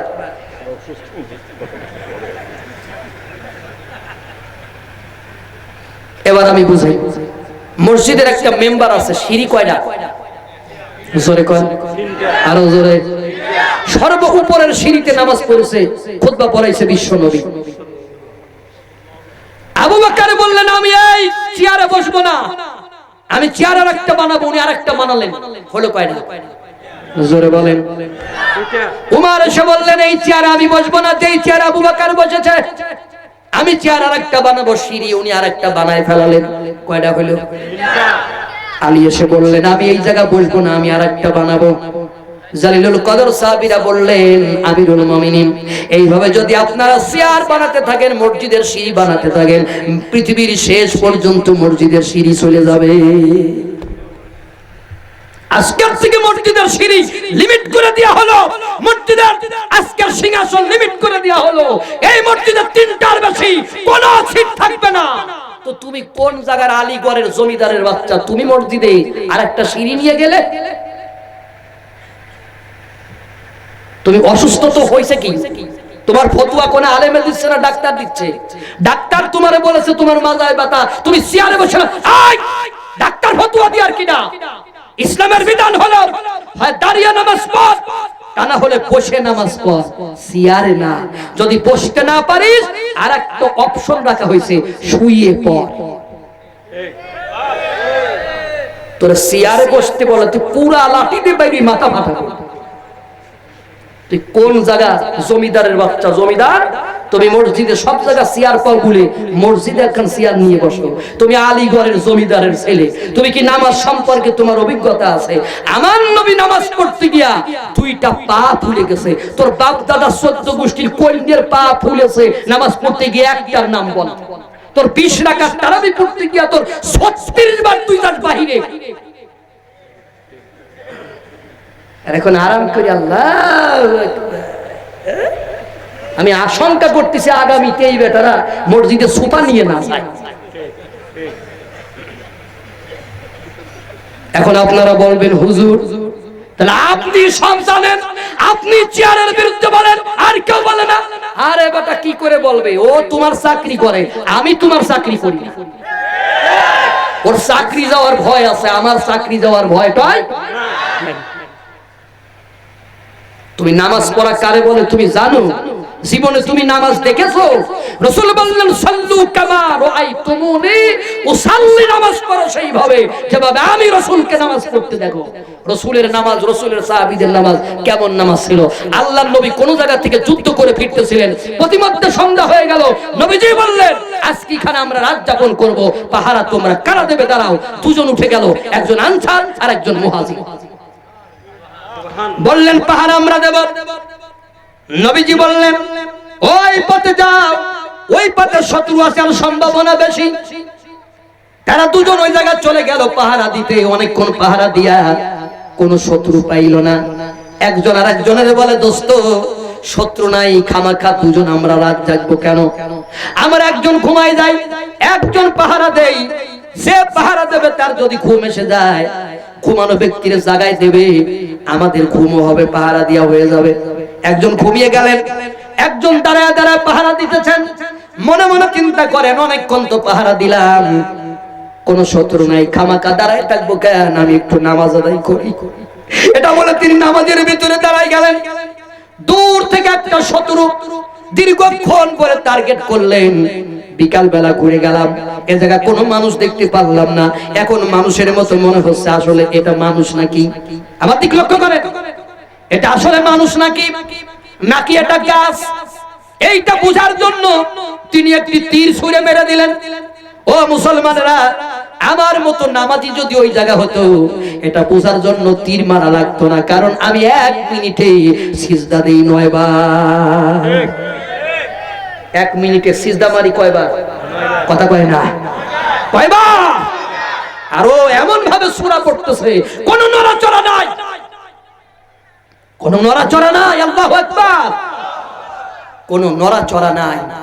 এদিকে তাকান, এদিকে তাকান, আমার দিকে তাকান, ওদিকে তাকাবেন না। হ্যাঁ, কোন নড়াচড়া নাই। এটা বুঝার জন্য একটা তীর মেরে দিল। কি মেরে দিল? জোরে বলেন। এক চুল নড়লো না, আর একটা তীর মেরে দিল। একটা তীর ডান বাহুতে ঢুকলো, আর একটা তীর বাম বাহুতে ঢুকলো। দুইটা তীর নিয়ে তাড়াতাড়ি করে রুকুতে গেলেন, নামাজ শেষ করলেন। শত্রু দৌড় মারলো। পাশের সাহাবীরা ডেকে বলেন, ও রাসূলের সাহাবী, দ্রুত ওঠো, শত্রু এসে গেছে, নবীরে খবর দাও। ও ঘুম থেকে জেগে বলল, বন্ধু একটা তীর তোমার যখন মারলো, তুমি আমারে কেন ডাকলে না? দুইটা তীর মারার পরে তুমি আমারে কেন ডাকলে? বলল, বন্ধু একটা তীর যখন আমারে মারলো, আমি নামাজের ভিতর দাঁড়ায় দাঁড়ায় সূরা কাহফ পড়তেছিলাম, এত মজা আমার লেগেছে, আমি মনে করলাম আমার একটা তীর মারলো, আর তীর হয়তো মারবে না। একটা তীর মেরেছে, কি হয়েছে? আমি সূরা কাহফ শেষ না করে সিজদায় যাব না। আমি সূরা কাহফ পড়তে লাগলাম, সূরা কাহফ পড়তে লাগলাম। ও আমার একটা তীর মেরে দিল। দুইটা তীর যখন আমার লেগে গেল, আমি মনে মনে চিন্তা করলাম, দুইটা তীর যখন আমার মেরেছে, একটা ডান বাহুতে ঢুকেছে, একটা বাম বাহুতে ঢুকেছে, তৃতীয় তীর যদি মেরে দেয় আমার কলিজার ভিতর ঢুকে যদি আমি মারা যাই, শহীদ হয়ে যাই, আমি নবীরে খবর দিতে পারবো না, নবী শত্রু আক্রান্ত হবে। এই চিন্তা ভাবনা যদি আমার ব্রেনের ভিতরে না আসতো, আল্লাহর কসম ও আমাকে তীর মারতে মারতে মেরে ফেললেও আমি সূরা কাহফ শেষ না করে সিজদায় যেতাম না। কেমন নামাজ! আর সিয়ারের ভিতরে আল্লাহু আকবার। ওরে ডাক্তার বলেছে, কে বলেছে? কথা কর না কেন? ও সকালবেলা জগিং করে, ও ফুটবল খেলে, ও মাঠে যায়, ও হাটে যায়, ও ঘাটে যায়, ওর কোন জায়গা সিয়ারের দরকার না। ওর সিয়ার শুধু মসজিদে গেলেই দরকার হয়, ঠিক না? যোগ্য লোকেরা দেবেন। ওই মসজিদের সভাপতি আমানত, ওটা কি যোগ্য লোকের দেবেন। ওই মাদ্রাসার সভাপতি সেক্রেটারি আমানত, যোগ্য লোকের দেবেন। কথা কর না কেন? আমানত শুধু একটা আমানত না। আল্লাহ বলেন, ও হামলুহু ওয়া ফিসালুহু সালাসুনা শাহরা, সন্তান গর্ভে ধারণ আর দুধ পান করানো, এটা মায়ের কাছে আমানত, আল্লাহর আমানত। অনেক মা আছে পেটে বাচ্চা নেয়, বাচ্চা নিয়ে ডাক্তারের কাছে গিয়ে কয়, ডাক্তার সাহেব আমার পেটে কি? ডাক্তার কয় যে তোমার পেটে তো মেয়ে, কয় মেয়ে চাই না, ফেলে দেন, অ্যাবর্শন করে দেন। কেন? কয় যে 2টা মেয়ে হয়েছে, আর একটা হলে আমার স্বামী আমার বাড়ি ফেলাবে। পেটের বাচ্চা ফেলে দিল। জাহিলিয়াতের মানুষগুলো কন্যা সন্তান ডেলিভারির পরে জীবন্ত খবর দিত। আর এখনকার ডিজিটাল যুগের জাহেলেরা পেটের ভিতর থেকে কন্যা সন্তানের হত্যা করে ফেলে দেয়, ঠিক কিনা বলেন? এরা কি আমানতের খেয়ানতকারী নয়? কথা বল না কেন? তারপরে পেটের বাচ্চা ডেলিভারি করে অনেকে। অনেকে মা আছে ডাক্তারের কাছে গিয়ে বলে, ডাক্তার আমার শারীরিক ফিটনেস ধরে রাখা যাচ্ছে না, আমার চেহারা স্বাস্থ্য ভালো হচ্ছে না, আমার চেহারা ধরে রাখা যাচ্ছে না, ফিটনেস ধরে রাখা যাচ্ছে না, বুকের দুধ বাচ্চারে খাওয়াবো না, দুধ শুকায় দেন। ইনজেকশন নিয়ে বড়ি খায়া বুকের দুধ শুকায় ফেলে দিল। বাচ্চারা দুধ দিল না, বাচ্চার গালের ভিতরে ফিডার ঢুকালো। এই ফিডারের ভিতরে ডেনমার্কের দুধ, নিউজিল্যান্ডের দুধ ঢুকালো। বাচ্চারে দোলনার উপর শোয়া ফিডারটা বাচ্চার গালের ভিতরে দিয়া উনি রিমোট টিপে টিপে টিপে স্টার জলসা। আস্তে আওয়াজ করবেন না।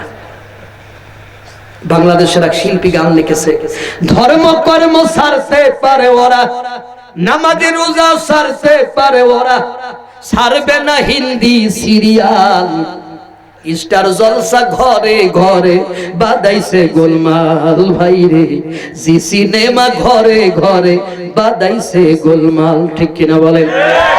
কাজের মেয়ে মর্জি না হয় হিন্দি গানের ভক্ত সে, পাশের বাড়ির মদনের কয় তুমসে প্যার করতে হো। আমার দাদার বয়স 80 বছর। কয় বছর? আরো জোরে কয়। আমার দাদার বয়স 80 বছর, হিন্দি গানে মারে তাল, হিন্দি এখন ঘরে ঘরে বাদাইছে গোলমাল। ভাইরে স্টার জলসা ঘরে ঘরে বাদাইছে গোলমাল, ঠিক কিনা? সম্মানিত বন্ধুগণ, বাচ্চারা দুধ দেয় না, বাচ্চা ট্যা ট্যা করে কান্দে। সায়েন্স বলেছে, বিজ্ঞান বলেছে, একটা মা যদি তার বাচ্চাকে দুধ দেয়, ওই মায়ের দুই চোখ, বাচ্চার দুই চোখ 8 ইঞ্চির ভিতরে চলে আসে, 9 ইঞ্চির ভিতরে চলে আসে। মাও বাচ্চারে ভালো করে দেখে, বাচ্চাও মারে জনমের মতো দেখে। ফিডারে দুধ খাওয়ায়, বাচ্চা মারে দেখে না, মাও বাচ্চারে দেখে না। ছোটকাল থেকে ফিডারের দুধ খেয়ে বল্টু মিয়ার মনের ভিতর স্বপ্ন হলো, আমি একটু ডেনমার্কে যাব, আমি নিউজিল্যান্ডে যাব। বল্টু মিয়ার টাকা খরচ করে নিউজিল্যান্ডে অথবা ডেনমার্কে পাঠায় দিল। ডেনমার্কে গিয়ে বল্টু মিয়া লেখাপড়া করা শুরু করলো। ঈদ চলে আসলো, ঈদের দিন সকালবেলা বল্টুর মা ফোন হাতে করে বসে আছে। আমার বল্টু মনে হয় আমারে ফোন করবে, করলো না। দুপুর গড়িয়ে গেল, করলো না। সন্ধ্যাকালে ফোনটা কিরিং কিরিং করে বেজে উঠলো। ফোন ধরে বললো, কিরে আমার বল্টু নাকি? কয় যে না না খেলাম না, আমি সন্টু, কয় সন্টুর বাচ্চারা, আমার মন ভালো না। সন্ধ্যার পরে চোখের পানি ছেড়ে দিয়ে বলে, আল্লাহ অনেক কষ্ট করে ডেলিভারি করলাম, ও ডেনমার্কে গিয়ে আমারে ভুলে গেল। ও মুসলমানেরা, আপনাদের এলাকায় মুরগির পেটের তলে হাঁসের ডিম দেয় না? হাঁসের পেটের তলে মুরগির ডিম দেয়? আমাদের মাগুরাতেও তাই করে, মুরগির পেটের তলে হাঁসের ডিম দেয়। আপনাদের সাথে মিলে গেছে। কিছুদিন পরে বাচ্চা বের হয়ে যায়। ওই বাচ্চা মুরগির সাথে 3-4 দিন 5 দিন 6 দিন থাকে। এরপরে বাচ্চাগুলো যখন পানির দিকে যায়, মুরগির কাছে আর আসে না, ঠিক কিনা? তখন মুরগিতে বলে, oh my dear son, come to me because I am your mother. ওরা বলে, no no no, you are not my mother, we shall go to pani. মুরগিতে কামতে থাকে, ও আল্লাহ, আমি আমার গায়ের রক্ত পানি করে ওদের ডেলিভারি করলাম, আমি ওদের কই কাম তুমি, ওরা কয় উই শ্যাল গো টু পানি। কে জানি গায়েব থেকে আওয়াজ করে ডেকে বলে, আরে মুরগি কাঁদো না, এই বাচ্চা তোমার না, এই বাচ্চা হলো হাঁসের বাচ্চা। ওই রকমের করে ঈদের দিন সকালবেলা যখন বল্টু মিয়া বাড়ি আসে না, মা কান্দে। কে জানি গায়েব থেকে আওয়াজ করে বলে, ও বল্টুর মা, কান্দো না কান্দো না, এই বাচ্চা তোমার না, এই বাচ্চা হলো ফিডারের বাচ্চা। কিসের বাচ্চা? ওরে খাওয়াইছিস ফিডার, দুধ চা বাচ্চা। অনেকে এখন আমারে বলবে, হুজুর দুধ যদি না পায় কি খাবো? তুই যা খুশি তাই খাওয়াস, তবে যেন হালাল থাকে। আর দুধ থাকতে দুধ দিবি না, আমানতের খেয়ানত।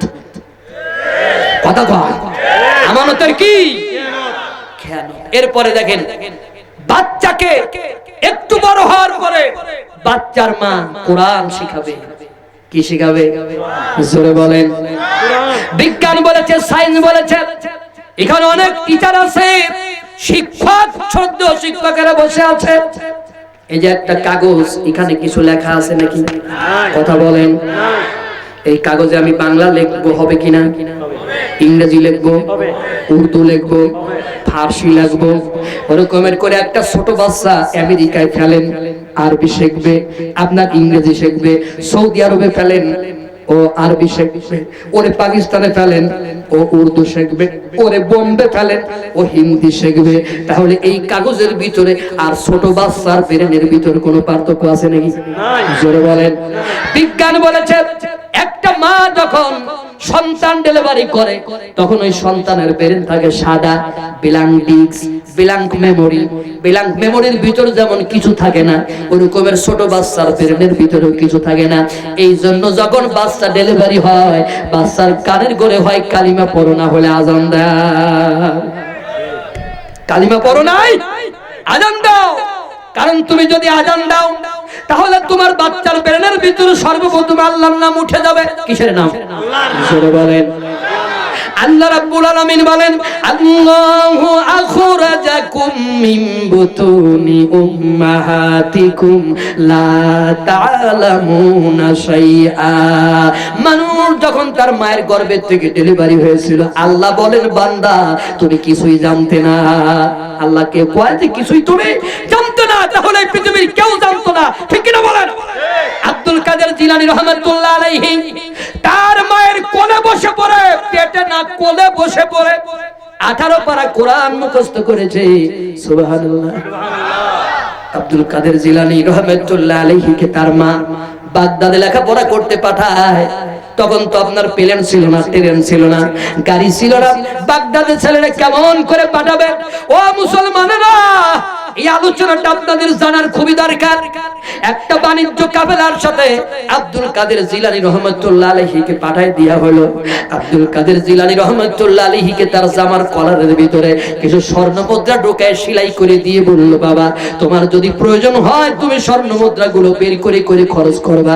আব্দুল কাদের জিলানী রহমাতুল্লাহ আলাইহিকে মা 3টা কথা শিখাই দিলেন। 1 নাম্বার কথা ছিল ডোন্ট টেল লাই, মিথ্যা বলবা না। 2 নাম্বার হলো স্পিক দ্য ট্রুথ, সব সময় সত্য কথা বলবা।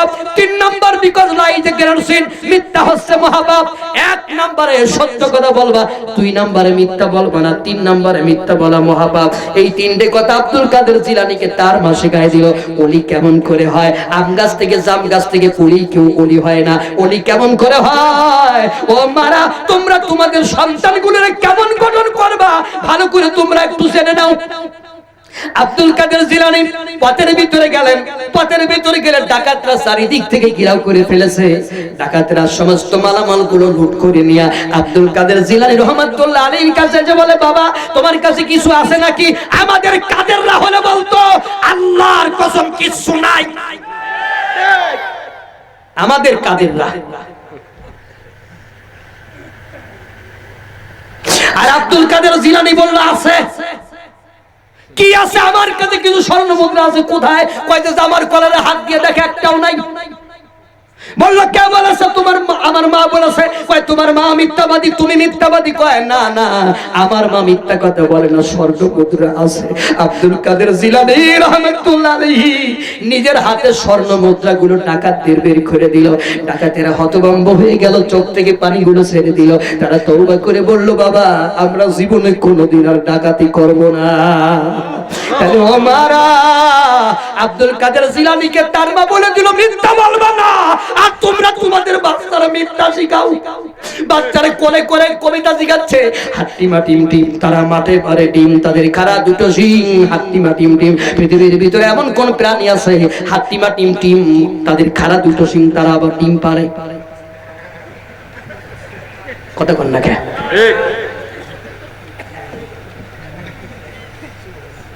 ওয়াজ কি চলবে? ওয়াজ কি চলবে? তো কথা কন না কে? আপনারা কি দাঁত আইটি গেল নাকি? নাকি আপনারা বেহুশ হয়ে যাচ্ছে? কষ্ট হচ্ছে? লিল্লাহি তাকবীর।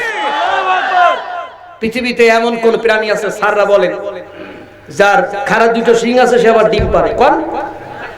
এটা সত্য না মিথ্যা? আরো জোরে। বাপুরাম সাপুরে কোথা যাস বাপুরে? আয়ে বাবা দেখে যা, দুটি সাপ রেখে যা, যেই সাপের চোখ নাই, নাক নাই, কান নাই, করে না কো ফুসফাস, মরে না কো ঢুসঢাস। পৃথিবীর ভিতরে এমন কোন সাপ আছে যেই সাপ ফুসফাস ঢুসঢাস মারে না? একটা সাপের নাম কোন? সত্য না মিথ্যা? আরো জোরে। একদম বাগডুম ঘোড়া ডিম সাজে, ঢাক ঢোল ফাইজর বাজে, বাজতে বাজতে চললো ঢুলি, ঢুলি গেল কমলা ফুলি, কমলা ফুলির একটি এটা সূর্যি মামার বিয়ে। সূর্যি মামার বিয়ে কবে হবে মা? কবে হবে? জীবনে হবে? সত্য কথা না মিথ্যা কথা? মিথ্যা কথা বললে মানুষ অলি হয় না চোর হয়? আমার দেশে চোরের সংখ্যা বেশি না অলির সংখ্যা বেশি? চোরের সংখ্যাই বেশি।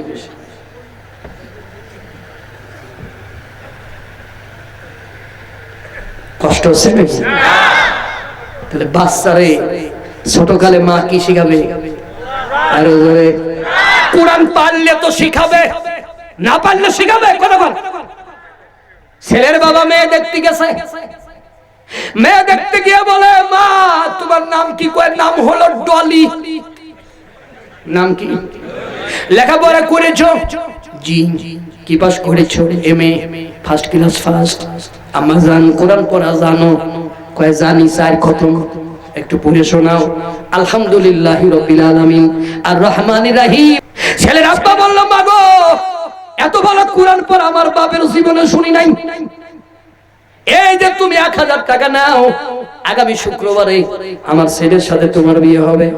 জিন্স পরা গেঞ্জি গায়ে দিয়া মেয়ে ছেলের সাথে বিয়ে দিয়ে বাসর ঘরে ঢুকাইয়ে ছেলের বাবা মোসে তেল মাখায় ঘুরে বেড়ায়। আমার পুত্র বধূর পেট থেকে আব্দুল কাদের জিলানী রহমাতুল্লাহ আলাইহির মতো ওলি বেরোবে। আমার পুত্র বধূর পেট থেকে খাজা মঈনুদ্দিন চিশতি রহমাতুল্লাহ আলাইহির মতো খাজা বেরোবে। আমি কই চাচা খাজা বেরোবে? আমিও জানি, তুমিও জানো, কিন্তু এটা মঈনুদ্দিন না, ওইটা হলো বিখ্যাত তিলে খাজা। কি খাজা বেরোবে? তিলে খাজা, ওলি খাজা না। কারণ জিন্স পরা মেয়ের পেট থেকে কোনোদিনও আল্লাহর ওলি বাইরে হইতে পারে? তুমি পুত্রবধূ চয়েস করেছো, তোমার চয়েসে ভুল হয়েছে। তোমার বংশ ওলি হবে না, চোর হবে। ঠিক। হযরত ওমর অর্ধ পৃথিবীর শাসক, আহা রাত্রি বেলায় ঘুরে বেড়াচ্ছে তিনি।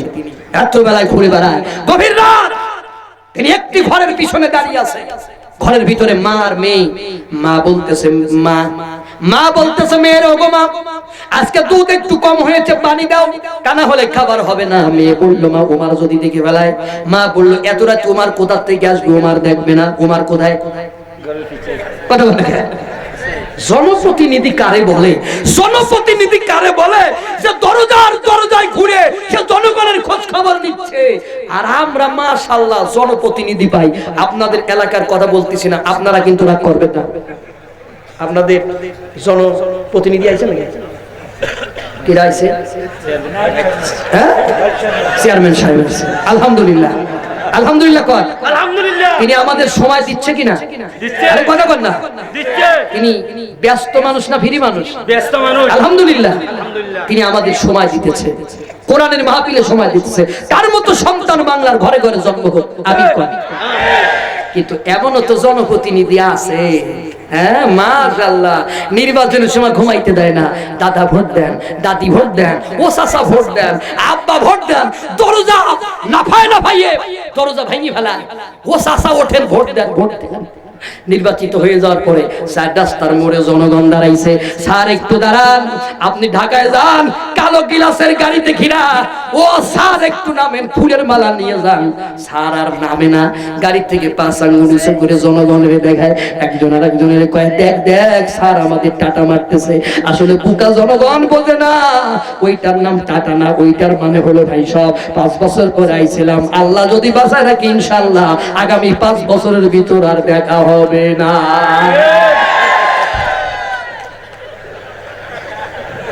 আমি এক নেতার কাছে জিজ্ঞাসা, ও নেতা আপনাদের নামে এই বদনাম কেন? বললো রে ভাই ও কথা বলিস না, বলিস না, আমরা যেমন কেন করি তা কি তুই জানিস? এই বললাম যে বলেন। কয় আমি যখন ভোট চাইতে গেছিলাম যেই বেটা গরম পানি খাইতে পারতো না ওই বেটা আমার কাছে দুধ চা খাইছে। যেই বেটা মাসুদ বিড়ি খাইতে পারতো না ও আমার কাছে 10 প্যাকেট প্যান্টন সিগারেট নিয়েছে। কতক্ষণ? যেই মহিলা গুল না ছাই ঘষতে পারতো না ও আমার কাছে 3 বান্ডিল গুল নেছে। আমার তা খাইতে খাইতে বাপের জমি বেচে খাওয়াইছি। এখন যদি আমি গাড়ি থেকে নামিও আমার গাড়ি বেচে খাবে। এজন্য আমি ঢাকায় চললাম, 5 বছর পরে ফিরবো। এই 5 বছর যা ইনকাম করব আবার 5 বছর পরে এসে তা খাওয়াবো। ওদের রাস্তার দরকার নাই, কালবাটের দরকার নাই।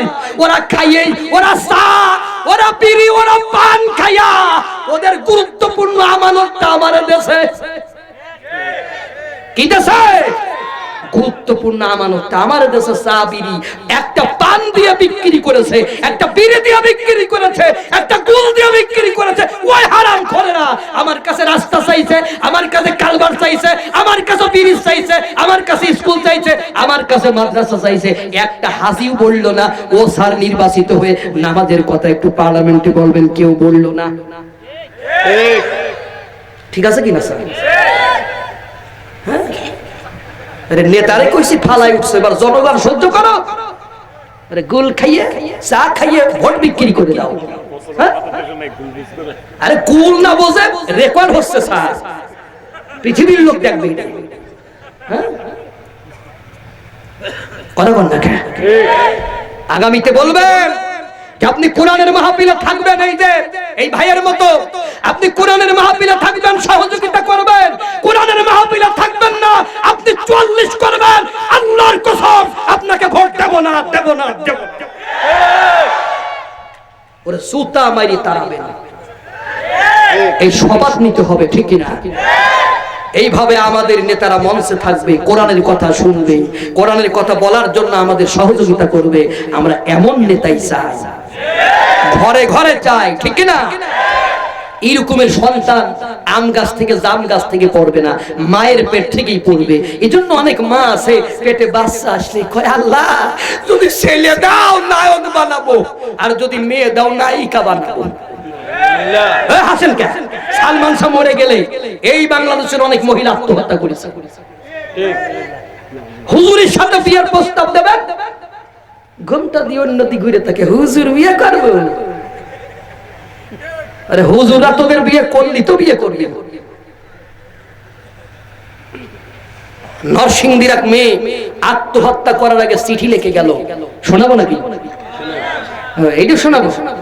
নরসিংদীর ওই লিপিরানি লিখে গেছেন পত্রখানি, থাকতে চাই না দুনিয়ার মাঝার, যে দেশেতে চলে গেছে প্রিয় সালমান শাহ আমার, সেইখানেতে যাব আমি।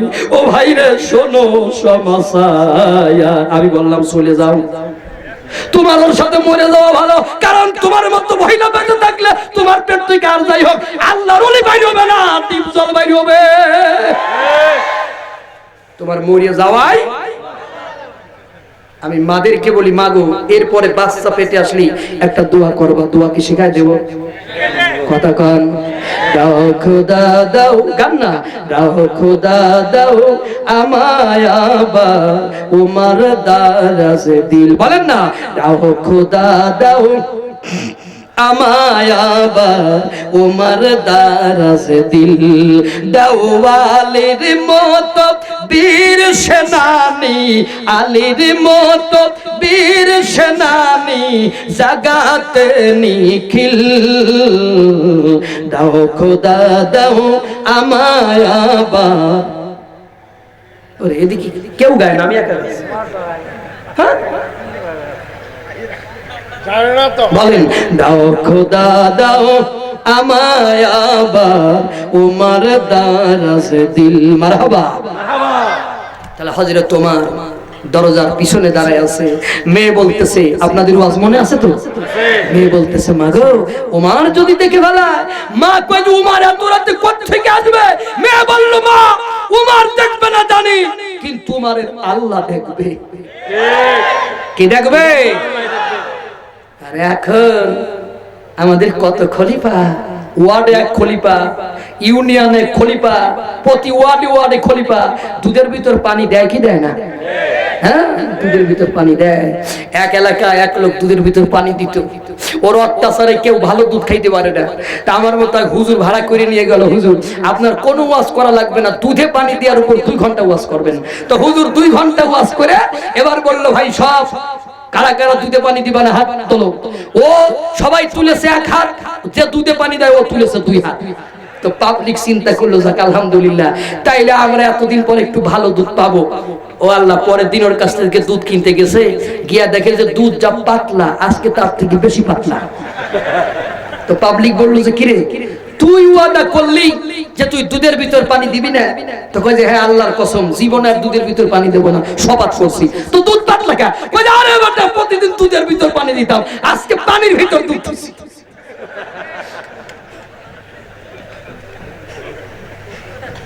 কত বড় ধান্দাবাজ, চিন্তা করে।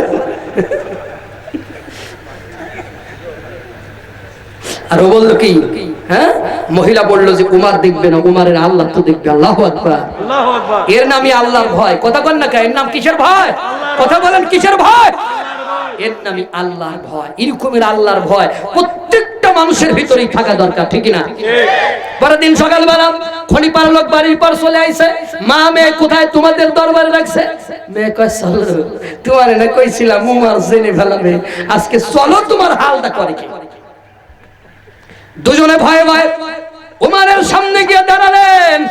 উমার বললেন, ও মহিলা, তোমার এই মেয়েটাকে তুমি কি আমারে দান করবা? মহিলা চোখের পানি ছেড়ে দিয়ে বললেন, আমিরুল মুমিনিন, আমি গরিব মানুষ, আমার খাবার নাই ঘরে, আমি অনাথ একটা মেয়ের লালন পালন করি, এই মেয়েটারে আপনি কি করবেন? উমার বললেন, আমার পুত্রবধূ বানাবো। সুবহানাল্লাহ। আস্তে আস্তে আস্তে কর, সুবহানাল্লাহ। কি বানাবো? পুত্রবধূ। হ্যাঁ, আর ছেলের বাবা মেয়ের আব্বারে কয়, বিয়ে সাহেব, মাঠে জমি আছে কতটুক? বাড়িতে ঘর আছে তো? হ্যাঁ, তুমি কি করবা? কয় যে ছেলের ডাক্তারি পড়াইতে 10 লাখ টাকা ব্যয় হয়েছে, বিয়ে সাহেব আপনি 12 লাখ টাকা দেবেন, 2 লাখ টাকা দিয়ে আমি হজ করতে যাবো। ও চাচা, ওইটা হজ হবে না, ওইটা পিকনিক হবে। কি হবে? পিকনিক।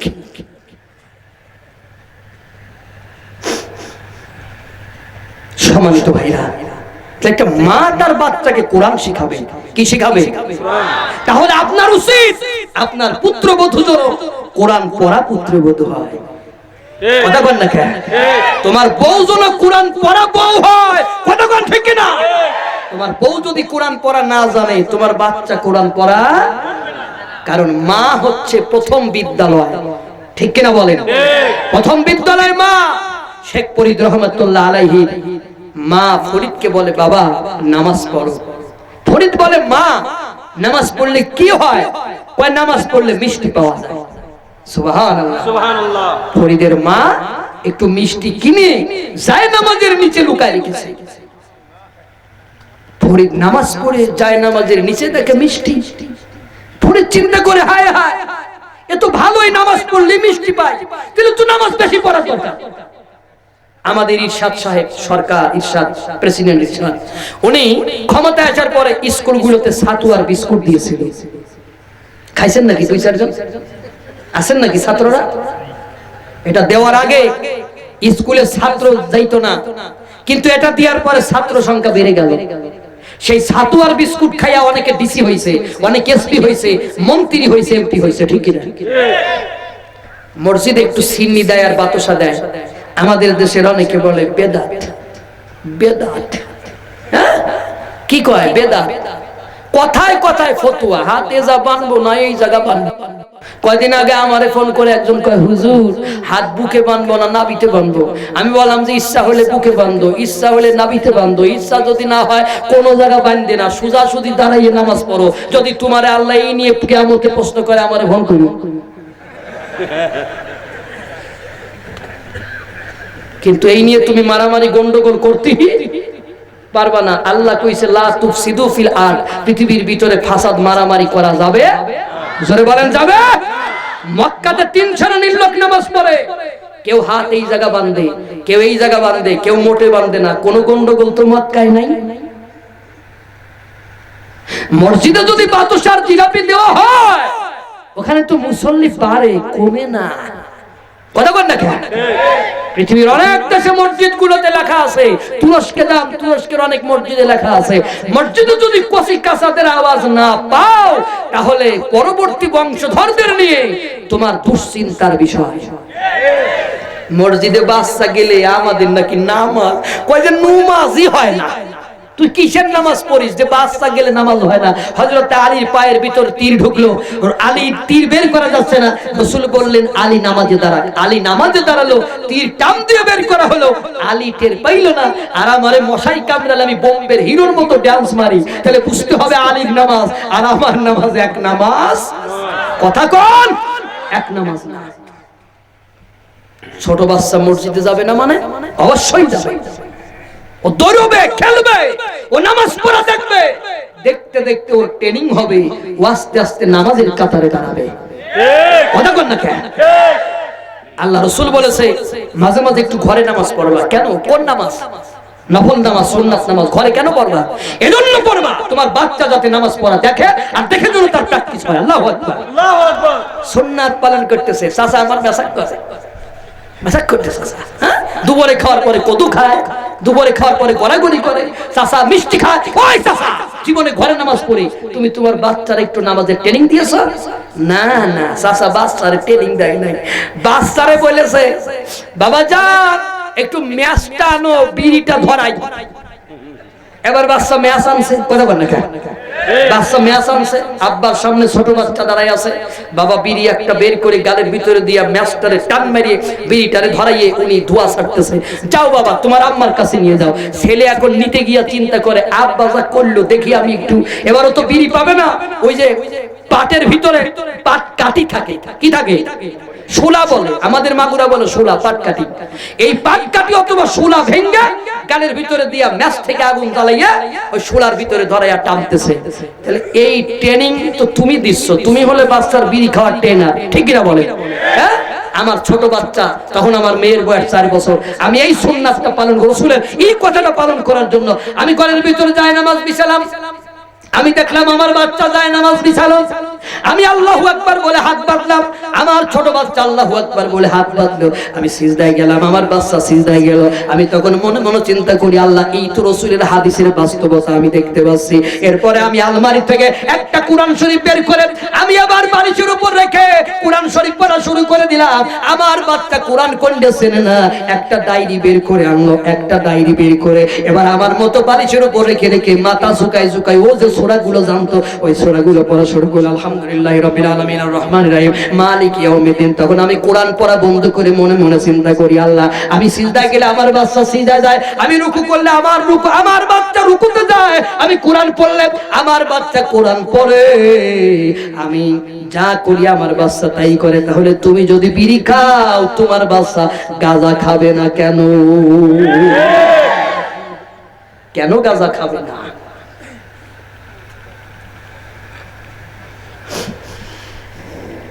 ভাই রাত 12টা বাজে আর ওয়াজ করা যাবে না।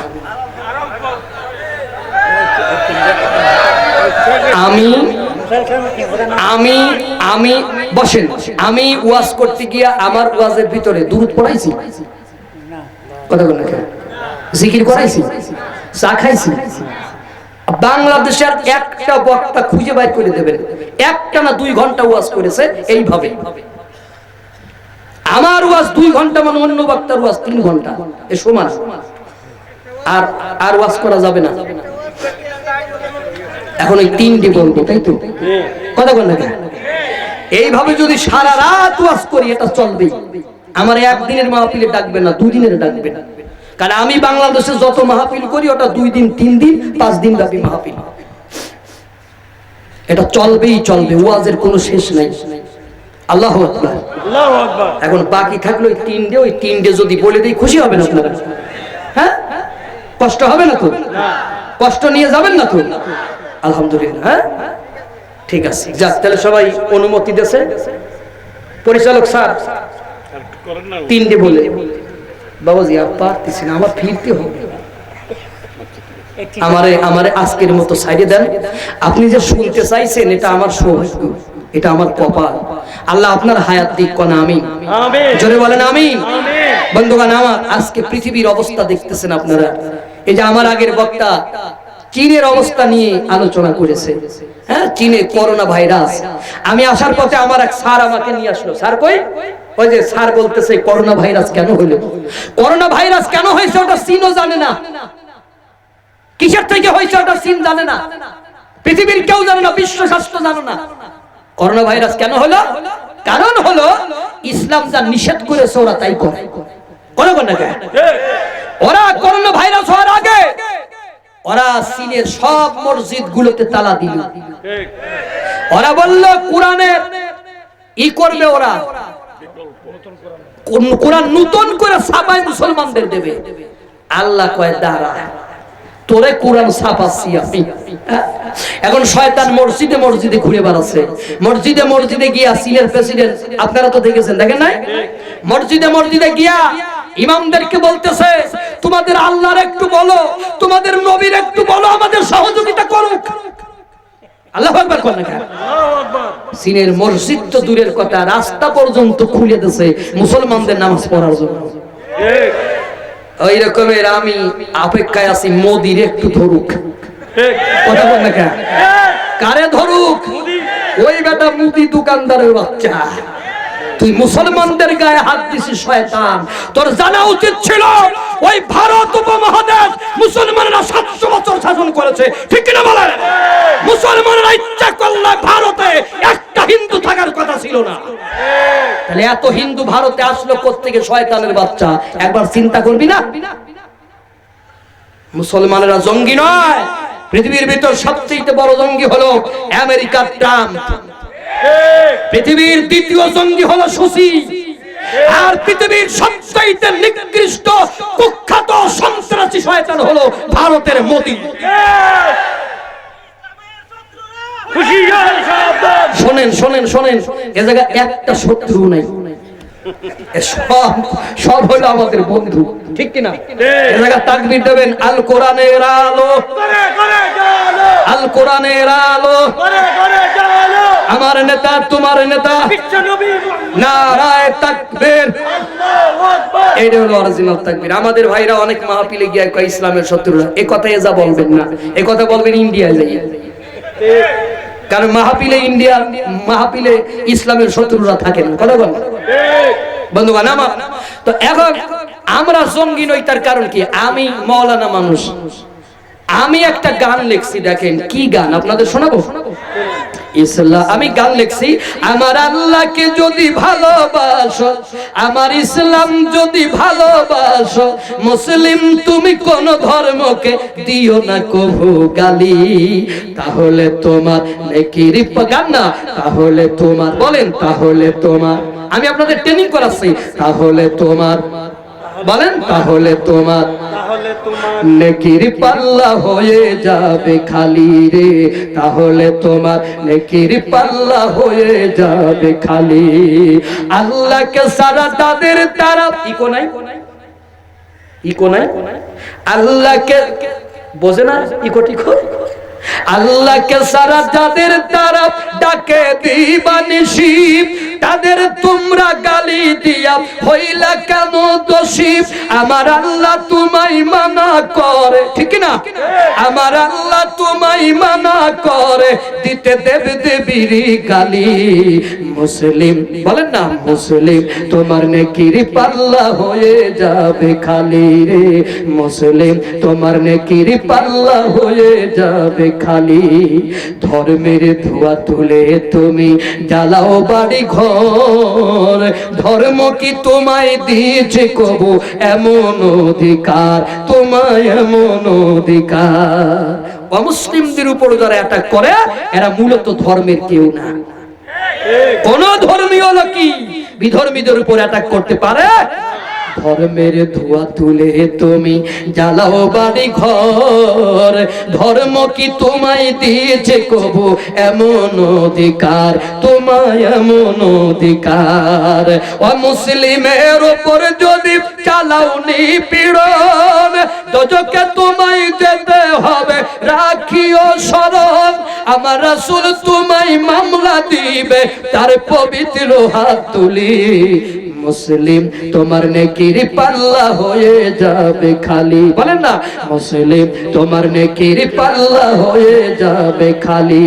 আমার আল্লাহকে যদি ভালোবাসো, আমার ইসলাম যদি ভালোবাসো, মুসলিম তুমি কোন ধর্মকে দিও না কভু গালি, তাহলে তোমার নেকির পাল্লা হয়ে যাবে খালি রে, তাহলে তোমার নেকির পাল্লা হয়ে যাবে খালি। মারহাবা, আসতে না জোরে মারহাবা, এইটুক জোরে। হ্যাঁ, আপনারা শেষে আমাকে বলতেন একটা গান গাওয়ার জন্য, এটা আগেই গাইয়ে দিলাম যাতে আপনারা অনুরোধ করতে না পারেন, ঠিক আছে? মানে আমার একটু তাড়াহুড়া, আর তাড়াহুড়া কই করতেছি, 2 ঘন্টার বেশি ওয়াজ করলে আবার তাড়াহুড়া হয় নাকি? তাড়াহুড়া বলে বন্ধুগণ আমার। এখন ওই 3টা ওয়াজ বলে দিই, ঠিক না? হযরত মুসা আলাইহিস সালাম বলেন নৌকা ফাটাই দিলে কেন, মানে নৌকা ভাঙলে কেন? খিজির বললেন 2টা কারণ। কয়টা? 2টা। আচ্ছা, এই 3টা বলে দিলে আখেরি দোয়া করে যাবেন তো? আমরা যে কয়জন লোক নিয়ে শুরু করছিলাম, এখন তার থেকে বেশি লোক নিয়ে দোয়ায় যাব ইনশাআল্লাহ। একটা মাহফিল কবুলের জন্য এটা একটা বিষয় বুঝতে হবে, এই মাহফিল আল্লাহর দরবারে কবুল হয়েছে, ঠিক না? হযরত মুসা আলাইহিস সালাম বলেন 2টা কারণ। কয়টা? আরো জোরে। 2টা। 1 নাম্বার কারণ হলো এই দেশের অত্যাচারী রাজা পাশের রাজার সাথে যুদ্ধ করবে, এই রাজা নৌকা নিয়ে যাবে, এই নৌকাটাও নেবে। এই নৌকা যদি রাজা নিয়ে যায়, এই বালকদের ইনকাম বন্ধ হয়ে যাবে, ঠিক না? এই বালকদের কি হবে? এতিম বালকদের ইনকাম বন্ধ হয়ে যাবে। রাজার লোকেরা নৌকা নিতে আসতেছে, আল্লাহ আমারে খবর দিয়েছে। আল্লাহ বলেন, ও খিজির তুমি নৌকাটা একটু ভেঙে দাও, নৌকা থেকে একটু পানি উঠুক। রাজার লোকেরা এই নৌকা নেবে না, ফিরে চলে যাবে। ওরা ফিরে যাওয়ার পরে বালকগুলো নৌকা সেরেও চালাইতে পারবে না, সেরেও পানি শেষে চালাইতে পারবে। সুবহানাল্লাহ। এই কারণে আমি নৌকাটা ভেঙে দিলাম। ও মুসা তুমি বলো কামটা ভালো করলাম না খারাপ করলাম? মুসা বলেন, ও খিজির তুমি কাজটা ভালোই করেছো। সুবহানাল্লাহ। চমৎকার একটা বিষয় না? 2 নম্বর, ওই বালকের কেন হত্যা করেছো? খিজির বললেন, ও মুসা ওই বালক হবে একটা অত্যাচারী কাফের, এই কাফেরের কারণে তার নেককার মাতা পিতা কষ্ট পাবে। আল্লাহ বলে দিলেন মুসা রে, আল্লাহ বলে দিলেন খিজির তুমি এই বালকের হত্যা করো, আমি আল্লাহ তার মায়ের গর্ভের ভিতরে আরেকটা নেককার সন্তান দান করব। আমি আল্লাহর হুকুমে এই বাচ্চাটারে খতম করে দিয়েছি। মুসা তুমি বলো কামটা ভালো করলাম না খারাপ করলাম? মুসা বলেন আপনি কামটা ভালোই করেছেন। সুবহানাল্লাহ। ওই প্রাচীর তুমি বিনা কারণে ভালো করলে কেন? বললেন, ও মুসা ওই প্রাচীরের ভিতরে এতিম সন্তানের সম্পদ লুকায়িত আছে। ওই এতিমের বাবা যখন ধর্মযুদ্ধে শহীদ হতে ছিল, আল্লাহর দরবারে চোখের পানি ছেড়ে দিয়ে কাঁদতে বলে, আল্লাহ আমি তো দুনিয়ার থেকে বিদায় হয়ে যাচ্ছি, ওই প্রাচীরের ভিতরে আমার বালকদের জন্য কিছু সম্পদ লুকায়িত আছে, এই সম্পদগুলো আমার বাচ্চারা বড় না হওয়া পর্যন্ত আল্লাহ তোমার কাছে আমানত রেখে গেলাম, দয়া করে মেহেরবানি করে আমার এই সম্পদগুলো আমার বাচ্চারা যতদিন বড় না হবে ততদিন পর্যন্ত তোমার কাছে আমানত রাখবা। ও মুসা ওই প্রাচীর যদি ভালো হয়ে যায়, এই সম্পদ যদি বেরিয়ে যায়, তাহলে আল্লাহর আমানতের খিয়ানত হয়ে যাবে। এই কারণে আল্লাহ ডেকে বলো না খিজির তুমি ওই প্রাচীরটা ভালো করে দাও। ওই মুসা এই কারণের জন্য ভালো করে দিলাম, তুমি বলো কামটা ভালো করলাম না খারাপ করলাম? আল্লাহ নবী মুসা বললেন, ও খিজির আপনি কাজটা ভালোই করেছেন। জোরে জোরে কন্যা সুবহানাল্লাহ। হাদিসের শেষে আসছে আল্লাহ নবী বিশ্ব নবী মুহাম্মদুর রাসূলুল্লাহ, সকলে পড়ুন সাল্লাল্লাহু আলাইহি আল্লাহ নবী বলেছেন হযরতে মুসা যদি ধৈর্য ধারণ করে থাকতে পারতো তাহলে আমরা খিজিরের থেকে আরো জ্ঞান পাইতে পারতাম। সুবহানাল্লাহ। এবার আমি আজকে আপনাদের আমানতের ওয়াজ শোনাইছি। আমানতের খিয়ানত যদি করে সে মুনাফিক হবে। এই মুনাফিকের দুইটা কথা না বললে ওয়াজ ফিনিশ হবে না।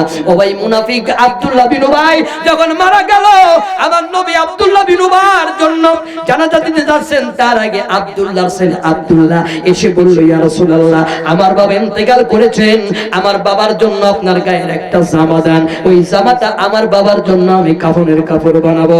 আল্লাহর নবী নিজের গায়ের জামাটা আব্দুল্লাহ বিন উবার জন্য দিয়ে দিলেন। আব্দুল্লাহ বিন উবাইরে ওই জামা দিয়া কাফনের কাপড় পরালেন। এরপরে বিশ্বনবী জানাজা দিতে যাচ্ছেন। ওমর বললেন, ইয়া রাসূলুল্লাহ, ওই মুনাফিকের জানাজা দেয়া যাবে না। ইসলামের এমন কোনো ক্ষতি করে নাই যে বাকি আছে, ওর মতো মুনাফিকের জানাজা বিশ্বনবীরে দিও হবে না। আল্লাহর নবী বললেন, ওমর আমি জানাজা দেব। আল্লাহ ওহী নাজিল করে দিলেন, ইস্তাগফির লাহুম আও লা তাস্তাগফির লাহুম। নবীরে তুমি যদি তার জন্য দোয়া করো নাই করো দুটোই সমান। ইন তাস্তাগফির লাহুম ৭০ মাররা, তুমি যদি তার জন্য ৭০ বার দোয়া করো, ফালা ইয়াগফিরাল্লাহু লাহুম, আমার আল্লাহ তারে ক্ষমা করবে না। এই আয়াত নাজিলের পরেও আমার নবী জানাজায় গেলেন। যখন জানাজা পড়াবেন, ওমর পিছন থেকে জামা টেনে ধরে বললেন, ইয়া রাসূলুল্লাহ, আল্লাহ ওহী নাজিল করে দিয়েছে ৭০ বার দিলেও আল্লাহ কবুল করবে না। নবী বললেন, I will pray for him more than 70, আমি তার জন্য ৭০ বারের অধিক দোয়া করব। তার মানে ৭১ বার করব, ৭২ বার করব। আমার নবী আব্দুল্লাহ বিন উবার জানাজার নামাজ পড়ালেন।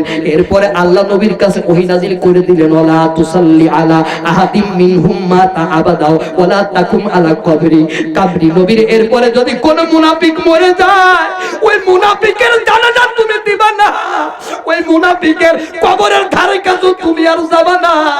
ও মুসলমানেরা, সেই থেকে শুরু করে নিয়া কিয়ামত পর্যন্ত কোন মুনাফিক যদি মরে, ওই মুনাফিকের জানাজা দিয়া যাবে না। ঠিক কি না? তাহলে মুনাফিক কারা? কোরআনের রাষ্ট্র যারা চায় না, কোরআন রাষ্ট্র কায়েম করতে চায় না, এরা হলো ১ নম্বরে মুনাফিক। ঠিক না? এই মুনাফিকেরা যদি মরে যায়, আল্লাহ তার নবীরে বললেন, নবীরে ৭০ বারও দিলে কবুল হবে না। ওরা আমার মতন টুকু ঠুকুনে মৌলবী যদি ১ কোটি বার দেই কবুল হবে। আমার টুকু ঠুকুনে মৌলবী কেন বললাম শুনবেন নাকি? গল্প কথা কয় না, গল্প শুনবেন। এক গ্রামে ৩ মাতুব্বর। মাতুব্বর চেনেন? মন্ডল, মাতুব্বর, আপনাদের এলাকায় কি বলে? সর্দার। এক গ্রামে ৩ সর্দার। একজনের নাম ইব্রাহিম, একজনের নাম মুসা, একজনের নাম হলো টুকু। শুনতেছেন? মন দিয়ে শুনবেন। ইব্রাহিম মসজিদের সভাপতি, মুসা হলো সেক্রেটারি, টুকু হলো ক্যাশিয়ার। এক ইমাম আনছে ঈশার নামাজ পড়াবে। এখন ইমাম সাহেব ঈশার নামাজ পড়াচ্ছে। শারআ লাকুম মিনাদ দীনি মা ওয়াসা বিহি নূহা ওয়াল্লাযী আওহাইনা ইলাইকা ওয়া মা ওয়াসাইনা বিহি ইব্রাহিমা ওয়া মূসা ওয়া ঈসা আন আকিমুদ্দীন। নামাজ হয়ে গেল। ইব্রাহিম মুসা বলল, টুকুর ইমামটা কেমন? টুকু বলল, দালালের বাচ্চা দালাল। কয় তুমি কি করে বুঝলে? কয় এই আল্লাহর কোরআনের ভিতরে কত আয়াত আছে, এই বেটা দালালের বাচ্চা কোন আয়াত পড়লো না।